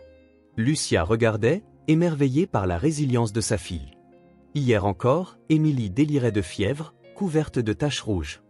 Aujourd'hui, elle était plongée dans son dessin, comme si l'hôpital n'était qu'un autre endroit où son imagination pouvait s'épanouir. « Qu'est-ce que tu dessines ?» demanda Lucia en se rapprochant du lit. « Nous trois », répondit simplement Emily, continuant à tracer des formes colorées sur la page. « Nous trois ». L'expression flotta dans l'air, lourde de sens. Lucia jeta un coup d'œil à David, qui s'était dirigé vers la fenêtre, leur laissant un peu d'intimité. Emily dessina pendant près d'1 heure, demandant occasionnellement un crayon différent ou leur montrant ses progrès. Elle commença par une image de 3, de simples bonshommes allumettes, Lucia et Emily se tenant la main, David se tenant à côté d'eux. Puis elle dessina l'hôpital, avec de grandes fenêtres et des médecins souriants. Finalement, elle commença à esquisser ce qui ressemblait à un parc avec des arbres, un lac et un grand soleil jaune souriant dans le ciel. Le plateau du petit déjeuner de l'hôpital arriva, un bol de flocons d'avoine, un petit sandwich et de la gelée. Émilie mit son dessin de côté pour manger, surprenant Lucia par son appétit. Elle finit presque tout, chose qu'elle n'avait pas faite depuis avant sa maladie. On dirait que quelqu'un se sent vraiment mieux, dit Lucia, soulagée de voir sa fille bien manger. Beaucoup mieux, acquiesça Émilie. Ça ne fait presque plus mal du tout maintenant. David s'était rapproché de nouveau, observant la scène avec une expression difficile à déchiffrer. Il y avait quelque chose dans ses yeux, un mélange de soulagement, de nostalgie et peut-être une pointe de chagrin, comme si voir Émilie s'améliorer apportait à la fois joie et douleur. « David, dit Émilie en levant les yeux de son plateau, tu veux voir mes dessins ?» Il s'approcha, prenant les pages qu'Émilie lui tendait. « Ça, c'est nous, » expliqua-t-elle en montrant le premier dessin. « Et ça, c'est l'hôpital. Et l'autre, c'est un parc où on pourra aller un jour. » David étudia chaque croquis attentivement, comme s'il s'agissait de chefs-d'œuvre. Ses doigts tracèrent le bonhomme allumette qui le représentait, debout à côté de Lucia et Émilie, faisant partie de la petite famille qu'Émilie avait créée dans son imagination. « Ils sont très beaux, » dit-il finalement, la voix plus rauque que d'habitude. « Tu as un vrai talent. » Émilie rayonna, satisfaite du compliment. « Je peux en dessiner d'autres. Je veux dessiner ta maison aussi. »« Ma maison ? » ?»« Oui. Comment est-elle ? Est-ce qu'elle a un jardin ? Une piscine ? » Sa curiosité enfantine était sans limite. David hésita, clairement mal à l'aise avec les questions personnelles. Lucia était sur le point d'intervenir quand il répondit « Elle a un jardin.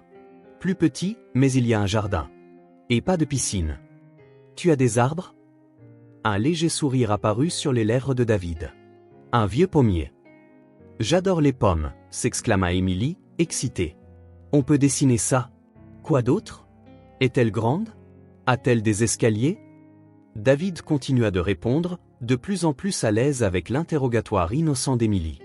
Petit à petit, à travers ses questions et ses courtes réponses, sa maison prit forme sur la page. Une maison à 2 étages avec un porche, un pommier dans le jardin et une petite cheminée avec un panache de fumée enroulée. Lucia observait, fascinée par la transformation subtile de David. Chaque question d'Émilie, chaque petit détail qu'il révélait sur sa vie, semblait dissoudre une couche de sa réserve. Son visage, habituellement si fermé, s'adoucissait occasionnellement. Ses yeux, toujours alertes mais distants, se concentraient intensément sur le dernier croquis d'Émilie. La matinée se passa ainsi. Émilie dessinant, posant des questions, se reposant parfois quand elle était fatiguée. David répondant, observant, aidant quand c'était nécessaire.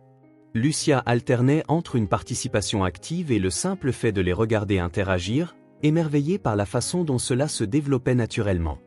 La chambre d'hôpital, autrefois si froide et impersonnelle, se transforma progressivement. Les dessins d'Émilie étaient scotchés au mur, ajoutant de la couleur aux surfaces stériles. L'ours en peluche que David avait laissé trônait fièrement à côté d'Émilie sur le lit. La table de chevet accumulait de petits trésors, crayons de couleur, serviettes en papier plié que Lucia avait appris à Émilie à faire, une tasse contenant des marguerites qu'une infirmière avait apportées. Lentement, cet espace cessa d'être juste une chambre d'hôpital. Il devint un lieu de rires étouffés, d'histoires murmurées, de dessins colorés, un lieu où l'espoir grandissait à chaque heure qui passait à mesure qu'Émilie s'améliorait. Vers 11 heures du matin, le docteur Torres revint pour une autre évaluation. Elle sourit au dessin sur les murs. « On dirait que nous avons une artiste ici », dit-elle en examinant l'une des créations d'Émilie. « Et il semble qu'elle ait beaucoup d'énergie. » Elle examina de nouveau Émilie, vérifiant l'éruption cutanée, sa température, ses constantes. Son expression était visiblement satisfaite. « Impressionnant », déclara-t-elle finalement. « L'amélioration est beaucoup plus rapide que prévu. L'éruption cutanée s'estompe, sa température est normale et ses signes vitaux sont stables. » Elle regarda Lucia et David. « Vous avez une petite battante ici ?» demanda de nouveau Émilie, clairement excitée par les éloges du médecin. « Pas encore, jeune fille. Nous devons finir votre traitement d'antibiotiques pour nous assurer que l'infection est entièrement partie. » Le docteur Torres ajusta le débit de la perfusion. « Mais si vous continuez à vous améliorer à ce rythme, peut-être dans 3 ou 4 jours au lieu des 5 que j'avais initialement estimés. » Après le départ du médecin, Émilie reprit son dessin, travaillant maintenant sur quelque chose qu'elle gardait caché à Lucia et David. « C'est une surprise, » déclara-t-elle lorsque Lucia tenta de jeter un coup d'œil. « Je vous le montrerai seulement quand ce sera fini. » Le déjeuner arriva, une soupe, un petit sandwich et de la gélatine. Émilie mangea tout, bavardant entre les bouchées. Chaque minute qui passait, elle ressemblait davantage à son état habituel, curieuse, bavarde, pleine d'énergie. C'est en milieu d'après-midi, alors que Lucia ajustait les oreillers, qu'Émilie dévoila enfin son dessein secret. C'était une scène simple, 3 personnages se tenant la main sous un grand soleil jaune. Mais il y avait un détail que Lucia remarqua tout de suite, les 3 personnages souriaient, avec des sourires géants occupant la majeure partie de leur visage de bons hommes allumettes. « C'est pour toi, dit Émilie en tendant le dessin à David. « Pour te remercier. » David accepta le papier avec précaution, comme s'il était extrêmement fragile et précieux. « Me remercier pourquoi ?» demanda-t-il, la voix presque un murmure. Émilie le regarda avec une sagesse qui apparaît parfois de manière inattendue chez les enfants. « Tu as ramené mon sourire, dit-elle simplement en montrant le personnage qui la représentait sur le dessin. Tu nous as aidés quand nous étions seuls, et maintenant je ne suis plus malade. Et regarde, ajouta-t-elle en montrant le bonhomme allumette représentant David, tu souris aussi sur le dessin. » Le silence qui suivit fut profond. David fixait le dessin, ses doigts traçant les contours des sourires qu'Émilie avait si soigneusement dessinés. Puis quelque chose se produisit, quelque chose de petit et de presque imperceptible, mais d'une importance considérable. Lentement, comme s'il avait oublié comment faire, les coins de la bouche de David se soulevèrent. Un sourire authentique, chaleureux, transformateur, se répandit sur son visage, l'illuminant complètement. C'était la première fois qu'il souriait ainsi depuis la mort de Thomas. Pas un sourire poli ou automatique, mais un sourire qui venait du plus profond de lui, rempli de soulagement et de légèreté. « Merci, Émilie, » dit-il, la voix étranglée par l'émotion qu'il ne cherchait plus à cacher. « En fait, je crois que c'est toi qui as ramené mon sourire. » Lucia, qui observait depuis la porte de la salle de bain après avoir cherché une serviette propre, sentit les larmes lui monter aux yeux à nouveau. Il y avait une beauté douloureuse dans ce moment, dans l'innocence d'Émilie, la nouvelle vulnérabilité de David et le lien indéniable qui les unissait maintenant tous. « Maman, regarde !» appela Émilie, remarquant sa mère. David sourit pour de vrai maintenant. Lucia s'approcha discrètement, essuyant ses larmes. « Je vois, » répondit-elle doucement. « C'est un beau sourire. » David baissa la tête, clairement embarrassé, mais le sourire resta. Son visage semblait différent avec, plus jeune, plus léger, comme si des années de douleur s'étaient brièvement envolées. Le reste de l'après-midi se passa dans un calme qu'aucun d'eux n'avait connu depuis des jours. Émilie alternait entre le dessin et de courtes siestes. Lucia réorganisait le petit espace, le rendant plus confortable avec leurs ressources limitées. David partait occasionnellement chercher du café ou d'autres articles nécessaires, mais revenait toujours rapidement, comme s'il craignait de manquer quelque chose d'important. À un moment donné, pendant qu'Émilie faisait la sieste et que David était sorti pour passer un appel professionnel, Lucia s'assit près de la fenêtre, regardant le coucher de soleil. Le ciel brillait d'orange et de rose, une beauté simple qui semblait plus significative après des jours de peur et d'incertitude. Quand David revint, il apporta un petit vase de marguerites fraîches et un sandwich pour Lucia. « J'ai pensé que tu aurais peut-être faim, » dit-il en lui offrant la nourriture. Lucia l'accepta, réalisant soudain qu'elle n'avait presque rien mangé de la journée. « Merci, dit-elle. Pas seulement pour le sandwich. Pour tout. » David s'assit sur la chaise à côté d'elle, contemplant également le coucher de soleil. Un instant, ils restèrent silencieux, partageant la vue et la paix qu'elle apportait. « Vous savez, » dit enfin Lucia, « quand Émilie et moi avons quitté la maison ce jour-là, j'étais désespérée. Je ne savais pas quoi faire ni où aller. Je savais juste que je devais sauver ma fille. » Elle marqua une pause, retenant son émotion. « Puis vous vous êtes arrêté.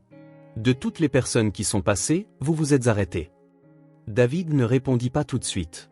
Quand il le fit, sa voix était basse, réfléchie. « Peut-être que j'avais autant besoin de m'arrêter que vous aviez besoin que quelqu'un le fasse. » Il n'élabora pas, et Lucia ne demanda pas. Il y avait une vérité dans ces mots qui ne nécessitait aucune explication supplémentaire. La chambre d'hôpital, maintenant décorée des dessins d'Émilie et remplie des derniers rayons dorés du coucher de soleil, n'était plus froide et stérile. Elle était devenue un espace de guérison, non seulement pour Émilie, mais pour eux tous. David regarda le dernier rayon de soleil disparaître à l'horizon, son visage serein dans le crépuscule grandissant. Pour la première fois depuis des années, il ressentait autre chose que le poids constant de la perte. Ce n'était pas exactement du bonheur, c'était trop tôt pour cela. c'était plutôt un but, le sentiment d'être exactement là où il devait être, faisant exactement ce qu'il devait faire. Il avait répondu à l'appel à l'aide de Lucia et Émilie par instinct, presque automatiquement. Mais maintenant, assis dans cette chambre d'hôpital transformée par leur présence, il réalisait que, d'une manière mystérieuse, elle répondait aussi à un appel qu'il n'avait pas su qu'il lançait. Un sentiment de paix prenait racine, non seulement autour d'eux, mais en lui. Une paix dont il avait oublié l'existence. Et avec cette paix, pour la première fois depuis longtemps, vint une lueur d'espoir. La lumière du matin brillait à travers les fenêtres de l'hôpital, plus vive et plus accueillante qu'elle n'avait paru les jours précédents. Émilie était assise au bord du lit, portant une simple robe que Lucia avait apportée de la maison.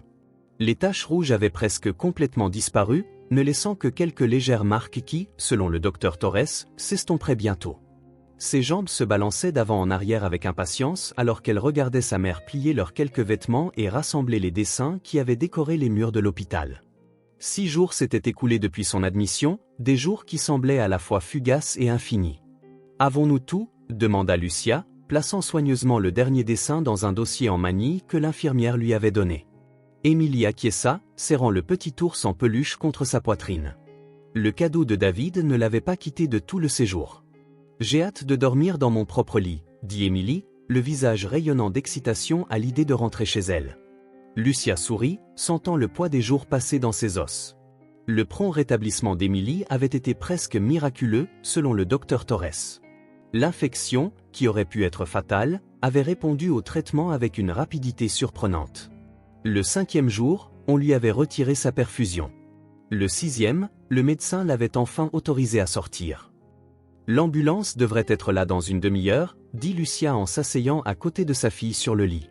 Elle n'avait pas de voiture, et l'argent pour un taxi serait mieux dépensé pour acheter les médicaments dont Émilie aurait encore besoin à la maison. « On ne peut pas attendre David ?» demanda Émilie, jetant un coup d'œil à la porte comme si elle l'attendait à tout moment. Lucia hésita. « Il a dit qu'il viendrait s'il le pouvait, ma chérie, mais il avait une réunion de travail ce matin, tu te souviens. » David avait été à l'hôpital chaque jour du séjour d'Émilie, arrivant le matin avec du café pour Lucia, passant des heures à écouter les histoires de la petite, l'aidant avec ses dessins. Parfois, il restait tard dans la nuit, assis en silence pendant qu'Émilie dormait et que Lucia essayait de se reposer dans le fauteuil inclinable inconfortable. La veille, il avait mentionné une réunion importante dans son entreprise. Il avait promis d'essayer de venir après, mais sans garantie. Lucia comprenait. Il avait déjà fait plus que n'importe quel étranger, en fait, plus que la plupart des amis ou de la famille.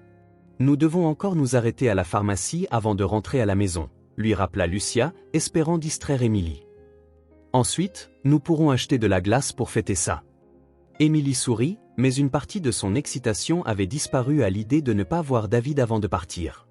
Une infirmière entra, portant un presse-papier avec quelques formulaires. « Prête pour la sortie ?» dit-elle joyeusement.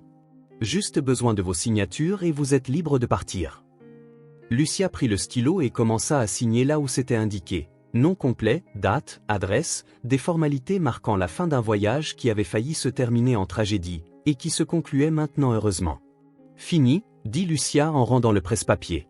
« Tout va bien ? » « Tout est en ordre », répondit l'infirmière. « Je vais juste traiter ça et pendant ce temps, vous pouvez finir de faire vos valises.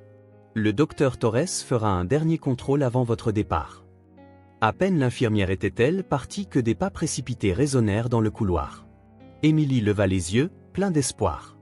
La porte s'ouvrit et David entra, légèrement essoufflé, comme s'il avait couru. Il portait un costume sombre bien coupé, visiblement tout droit sorti de son importante réunion. « J'avais peur de ne pas arriver à temps », dit-il en entrant dans la chambre.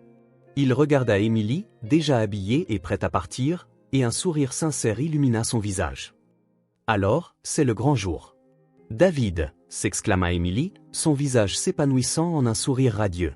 « Tu es venu ? » ?»« Bien sûr que oui. Je l'avais promis, n'est-ce pas ?» Lucia les observait, la gorge nouée. C'était remarquable comme, en si peu de temps, David était devenu une présence si significative dans leur vie.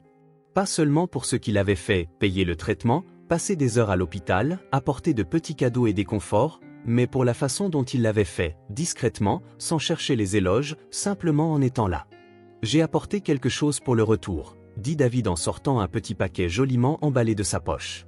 Émilie accepta le cadeau les yeux brillants, le déballant soigneusement pour révéler un mince livre de nouvelles. « Quelque chose à lire en chemin ?» expliqua-t-il, « ou pour que ta maman te le lise.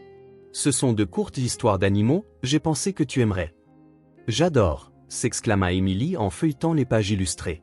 « Merci, David. » Lucia croisa son regard par-dessus la tête d'Émilie. « Merci d'être venue, dit-elle doucement. Ça compte beaucoup pour elle et pour moi. »« Avec plaisir, répondit-il simplement. Le docteur Torres entra à ce moment-là, coupant court à l'échange. Elle fit un dernier examen à Émilie, revit les instructions concernant les médicaments et les soins, et annonça finalement « Vous êtes officiellement libérée, jeune fille. Mais je veux vous voir à mon cabinet la semaine prochaine pour un suivi. » Compris, acquiesça solennellement Émilie. Promis. Le médecin sourit, puis se tourna vers Lucia. L'infirmière a dit que vous aviez organisé une ambulance ? Oui, elle devrait arriver bientôt. David s'éclaircit la gorge. En fait, si ça ne vous dérange pas, j'aimerais vous ramener à la maison. Ma voiture est devant. Lucia hésita. L'offre était tentante, certainement plus confortable qu'une ambulance, mais elle lui devait déjà tant. Comme s'il lisait dans ses pensées, David ajouta « S'il vous plaît. J'aimerais mener cela à bien. » Il y avait quelque chose dans ses yeux, un besoin presque tangible de terminer ce qu'il avait commencé ce jour-là où ils s'étaient rencontrés au bord de la route. Lucia réalisa que pour lui, il ne s'agissait pas seulement d'aider, il s'agissait de faire partie de quelque chose qui l'aidait autant que cela les aidait elle. « D'accord, dit-elle finalement. Merci pour le trajet. » Émilie ne put cacher un petit bond d'excitation sur le lit. « Nous devons annuler l'ambulance, se souvint Lucia. »« Déjà fait, dit le docteur Torres avec un sourire entendu. Monsieur Bennett a mentionné qu'il pourrait vous offrir le transport. » Monsieur Bennett. Cela semblait étrange d'entendre le nom de famille de David, un rappel du peu qu'elle savait réellement de lui, malgré l'intensité du lien qu'elles avaient noué en quelques jours. En quelques minutes, elles furent prêtes. Une infirmière apporta un fauteuil roulant aux procédures de sortie standard, et Émilie s'y assit avec une dignité royale, serrant à la fois son ours en peluche et son nouveau livre. Lucia portait leur petit sac de vêtements et de dessins alors qu'ils parcouraient le couloir qu'ils avaient emprunté tant de fois, dans des circonstances si différentes. Émilie leva les yeux vers David, qui marchait à côté de son fauteuil roulant. « Est-ce que je te reverrai ?» demanda-t-elle de sa petite voix directe, libre de tout besoin adulte de cacher sa vulnérabilité. David marqua une pause, regardant d'abord Émilie, puis Lucia. Une question silencieuse passa dans son regard, et Lucia répondit par un léger hochement de tête. « Oui, tu me reverras, » dit-il fermement. Ce n'était pas une promesse vide ni une platitude pour un enfant. C'était une certitude calme, la certitude de quelqu'un qui avait trouvé quelque chose qu'il ne cherchait pas, mais qu'il refusait maintenant de perdre. Ils passèrent les portes automatiques et sortirent dans la lumière vive du matin. La berline noire était garée près de l'entrée, la même voiture qui s'était arrêtée ce jour fatidique où tout semblait perdu. David ouvrit la portière arrière, aidant Émilie à monter. Lucia s'assit à côté d'elle pendant qu'il plaçait le petit sac dans le coffre. Une fois qu'il fut au volant et qu'il eut démarré le moteur, ses yeux rencontrèrent ceux de Lucia dans le rétroviseur. Il y avait quelque chose de différent en eux maintenant, une lumière qui n'était pas là auparavant, une paix retrouvée. « À la maison ?» demanda-t-il. « À la maison ?» confirma Lucia. La voiture s'éloigna de l'hôpital, laissant derrière elle des jours de peur et d'incertitude. Le trajet de retour n'était pas solitaire. Le silence dans la voiture n'était pas lourd comme il l'avait été ce premier jour. Il était confortable, plein de possibilités inexprimées. Émilie feuilletait déjà son nouveau livre, montrant les illustrations à sa mère. David conduisait calmement, les surveillant occasionnellement dans le rétroviseur. Un léger sourire naturel remplaçait l'expression rigide et contrôlée qu'il portait le jour de leur rencontre. Lucia regardait par la fenêtre, observant la ville défiler. La vie qu'elle connaissait avant la fièvre, avant cette rencontre au bord de la route, semblait lointaine maintenant. Une porte s'était ouverte, pas seulement la porte de l'hôpital qu'elles avaient franchie, mais une porte métaphorique menant à un chemin nouveau et inexploré. Alors que la berline noire parcourait les rues, Lucia s'autorisa à ressentir quelque chose qu'elle n'avait pas ressenti depuis longtemps, l'espoir. C'était le début de quelque chose de nouveau, d'imprévu, d'inattendu, mais de profondément juste. La porte était ouverte, et ensemble, ils la franchissaient. Le téléphone sonna dans le petit appartement du district de Fairview. Lucia répondit, le coinçant entre son épaule et son oreille tout en aidant Émilie avec ses devoirs. « Bonjour Lucia, c'est David. J'ai de bonnes nouvelles. » 3 jours plus tard, elle était assise dans l'élégante réception d'un immeuble de bureau du centre-ville. Elle portait un blazer emprunté, la seule paire de chaussures fermées qu'elle possédait, et tenait un CV soigneusement imprimé sur du papier de bonne qualité. C'était son entretien pour un poste d'assistante administrative dans l'entreprise où travaillait David. « Je n'ai pas d'expérience de bureau », avait-elle protesté lorsqu'il avait suggéré le poste. « Tu es organisé, tu apprends vite et tu fais attention aux détails », avait dit David avec la certitude calme à laquelle elle s'habituait.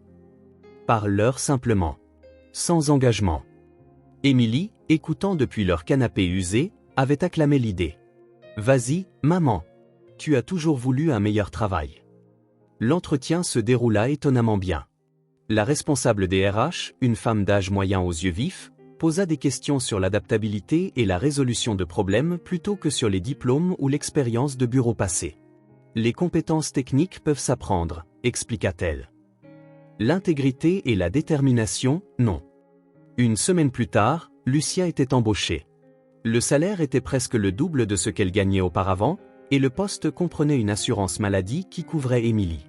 Les premiers jours furent intimidants, nouveau logiciel, jargon d'entreprise qui ressemblait à une langue étrangère, un code vestimentaire qui mettait au défi sa garde-robe limitée. Mais elle s'adapta rapidement.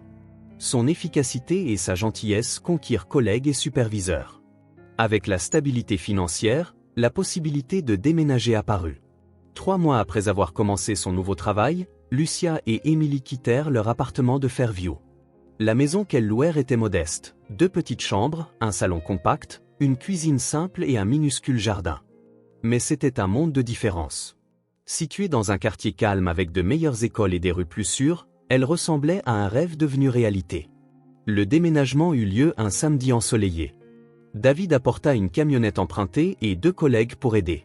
Il n'y avait pas grand-chose à transporter, juste quelques meubles simples, mais chaque objet portait des histoires et des souvenirs. Ce soir-là, après que tout fut principalement déballé et que les aides furent parties, Lucia et David s'assirent sur le petit porche avant. Émilie s'était endormie presque instantanément, épuisée par la journée chargée. « Je ne pourrai jamais assez te remercier », dit Lucia en levant les yeux vers le ciel étoilé. David regardait droit devant lui, son profil éclairé par la lueur provenant de l'intérieur de la maison. « Il n'y a rien à remercier », répondit-il. « Vous voir toutes les deux comme ça, c'est plus que suffisant. » Les mois suivants apportèrent une routine stable et pleine d'espoir. Lucia s'épanouissait au travail, assumant davantage de responsabilités. Émilie s'intégra parfaitement dans sa nouvelle école, excellant particulièrement en articles. Leur petite maison gagna en personnalité, rideaux colorés, plantes en pot sur les rebords de fenêtres, dessins d'Émilie au mur. David resta présent dans leur vie, mais jamais de manière intrusive. Il leur rendait visite régulièrement, apportant souvent des cadeaux pratiques, des herbes en pot, des livres pour Émilie, des outils de base. Patiemment, ils construisirent une amitié solide. C'est lors d'une de ces visites, environ 6 mois après l'hospitalisation d'Émilie, que Lucia remarqua quelque chose de différent chez David, une énergie dans ses mouvements, une étincelle différente dans ses yeux. « Quelque chose s'est passé ?» demanda-t-elle quand Émilie courut chercher son dernier dessin. David hésita, ses doigts tapotant légèrement sur la table. « J'ai parlé à l'administration de l'hôpital », commença-t-il, à propos d'un projet que je prépare. « Quel genre de projet ? » Une initiative pour aider les familles comme la vôtre. Les gens qui ont besoin d'un traitement médical urgent mais n'ont pas les ressources. Sa voix gagna en assurance alors qu'il parlait. Un fonds pour couvrir les coûts, mais aussi une assistance pratique. Transport, aide pour comprendre les médicaments, soutien pendant les séjours à l'hôpital. Il marqua une pause, visiblement ému. Nous l'appelons le réseau de soins, en mémoire de Thomas. Lucia sentit les larmes brouiller sa vision. C'était le projet parfait pour David, transformant sa perte en quelque chose qui aiderait les autres. C'est merveilleux, dit-elle, sachant que tout autre mot serait insuffisant. Dans les semaines qui suivirent, David se jeta dans le projet avec une intensité tranquille. Il rencontra les administrateurs de l'hôpital, obtint le soutien des propriétaires d'entreprises locales et structura le fonds d'aide. Le réseau de soins prit forme rapidement. Au cœur du projet se trouvait le principe qu'aucune famille ne devrait affronter le désespoir de ne pas pouvoir se permettre un traitement vital. Personne ne devrait ressentir ce que Lucia avait ressenti dans ce couloir froid lorsque le traitement vital pour Émilie avait failli lui échapper. Le lancement officiel eut lieu lors d'une petite cérémonie à l'hôpital. David, mal à l'aise avec l'attention du public, fit un court discours. Il ne mentionna pas Thomas par son nom, mais en terminant, il toucha une petite épinglette en forme d'étoile sur son revers, un symbole que son fils aimait dessiner sur tout. Lucia et Émilie étaient là, assises au premier rang. À la fin de la cérémonie, Émilie courut vers David et le serra fort dans ses bras. « Je suis fière de toi », dit-elle avec la pure sincérité d'un enfant. Le réseau de soins grandit régulièrement. En un an, il avait déjà aidé des dizaines de familles. David équilibrait son temps entre son travail habituel et cette nouvelle mission, y trouvant une profonde satisfaction. Un dimanche matin froid, près d'un an après l'hospitalisation d'Émilie, David arriva à l'improviste avec du pain frais et du café. « J'ai pensé que vous aimeriez un petit déjeuner différent aujourd'hui, » dit-il, toujours un peu timide malgré des mois d'amitié. Émilie, enveloppée dans une robe de chambre duveteuse, ouvrit la porte et jeta immédiatement un coup d'œil dans le sac. « Des brioches à la cannelle !» s'exclama-t-elle, ravie. « Mes préférés !» Bientôt, la cuisine fut remplie de l'arôme du café frais. Ils s'assirent à table, parlant de choses quotidiennes, projets scolaires, nouvelles du travail de Lucia, histoire de famille que le réseau de soins avait récemment aidé. Il y avait une familiarité facile entre eux maintenant. Les silences dans la conversation n'étaient pas gênants, juste des moments calmes entre des gens qui n'avaient pas besoin de bavardage constant. Après le petit déjeuner, malgré le temps frisquet, Émilie insista pour montrer à David le petit jardin qu'elle cultivait dans l'arrière-cour. « Les graines germent déjà », annonça-t-elle en le tirant par la main pour voir la rangée de pots alignés contre la clôture. David écoutait avec un intérêt sincère pendant qu'Émilie parlait de ses petites plantes, posant des questions et offrant des suggestions, comme si son minuscule jardin était aussi important que son projet hospitalier. À un moment donné, Émilie s'élança de l'autre côté du jardin, impatiente de lui montrer quelque chose qu'elle avait découvert. David resta où il était, la regardant. Lucia s'approcha, se tenant à côté de lui. « Elle est si heureuse, » dit-elle doucement. « Vous l'êtes tous les deux, » répondit-il, les yeux toujours fixés sur Émilie. « Et toi ?» La question de Lucia sortit comme un murmure. David se tourna pour lui faire face, ses yeux reflétant la claire lumière matinale d'hiver. « Je suis en paix, » dit-il simplement. Et c'était vrai. La paix n'était pas arrivée soudainement, mais progressivement. La douleur de la perte de Thomas existait toujours, elle existerait toujours. Mais maintenant, elle cohabitait avec autre chose, un but, une connexion, un sens renouvelé de l'espoir. Émilie revint en courant, les joues rouges de froid, son souffle formant de petits nuages dans l'air glacial. « Viens voir. Il y a un vieux nid dans l'arbre du voisin. » Ils la suivirent jusqu'à la clôture du fond. Émilie montra avec enthousiasme un enchevêtrement de brindilles hauts dans les branches. « Au printemps, les oiseaux reviendront, » déclara-t-elle avec une certitude enfantine. « Peut-être qu'ils construiront des nids dans notre arbre aussi. »« Au printemps » répéta doucement David, ces mots portant un poids au-delà d'un simple commentaire sur les oiseaux. Lucia comprit la signification plus profonde. Pendant si longtemps après la mort de Thomas, David n'avait probablement pas pu se tourner vers l'avenir. Chaque jour n'était qu'un autre à endurer. Maintenant, il parlait du printemps naturellement. Il planifiait, espérait, regardait vers l'avant. Émilie courait autour du petit jardin, les bras écartés comme des ailes, faisant de grands cercles. Son rire remplissait l'air froid, créant une bulle de joie qui semblait tout réchauffer autour d'elle. Le petit citronnier dans le coin, un que David avait apporté des mois plus tôt, montrait ses premiers minuscules bourgeons verts, promesses de fruits futurs. Autour de lui, de petites pousses émergeaient du sol sombre, minuscules points de vie défiant l'hiver. « Tu sais, » dit David en regardant Émilie, « quand j'ai arrêté ma voiture ce jour-là, je n'aurais jamais imaginé trouver ça. » Son geste vague semblait englober non seulement le jardin, mais tout ce qui s'était passé depuis cette rencontre au bord de la route. « Tu lui as sauvé la vie, » répondit Lucia. David secoua légèrement la tête. « Vous avez sauvé la mienne aussi. » Le chagrin n'avait pas disparu. L'absence de Thomas ferait toujours partie de lui. Mais cette douleur, autrefois paralysante, s'était transformée, en compassion pour les autres, en action pour soulager leur souffrance, en lien significatif. À travers le réseau de soins et son lien avec Lucia et Émilie, David avait trouvé un moyen d'honorer la mémoire de son fils, non pas en s'accrochant au passé, mais en l'utilisant comme fondation pour construire quelque chose de nouveau et de précieux. Émilie continuait de courir dans le jardin, le visage illuminé par la joie du moment. David la regardait avec une expression sereine, trouvant enfin un équilibre entre ce qu'il avait perdu et ce qu'il avait gagné. Un équilibre soutenu par un but. Dans ce petit jardin, par un matin froid, une nouvelle vie prenait racine. Et avec elle, la promesse que, peu importe à quel point le passé avait été sombre, l'espoir pouvait encore fleurir. Si cette histoire vous a touché le cœur, abonnez-vous à la chaîne et activez les notifications pour ne pas manquer les prochaines. Laissez un like, car cela aide cette histoire à être recommandée à plus de personnes. À la prochaine.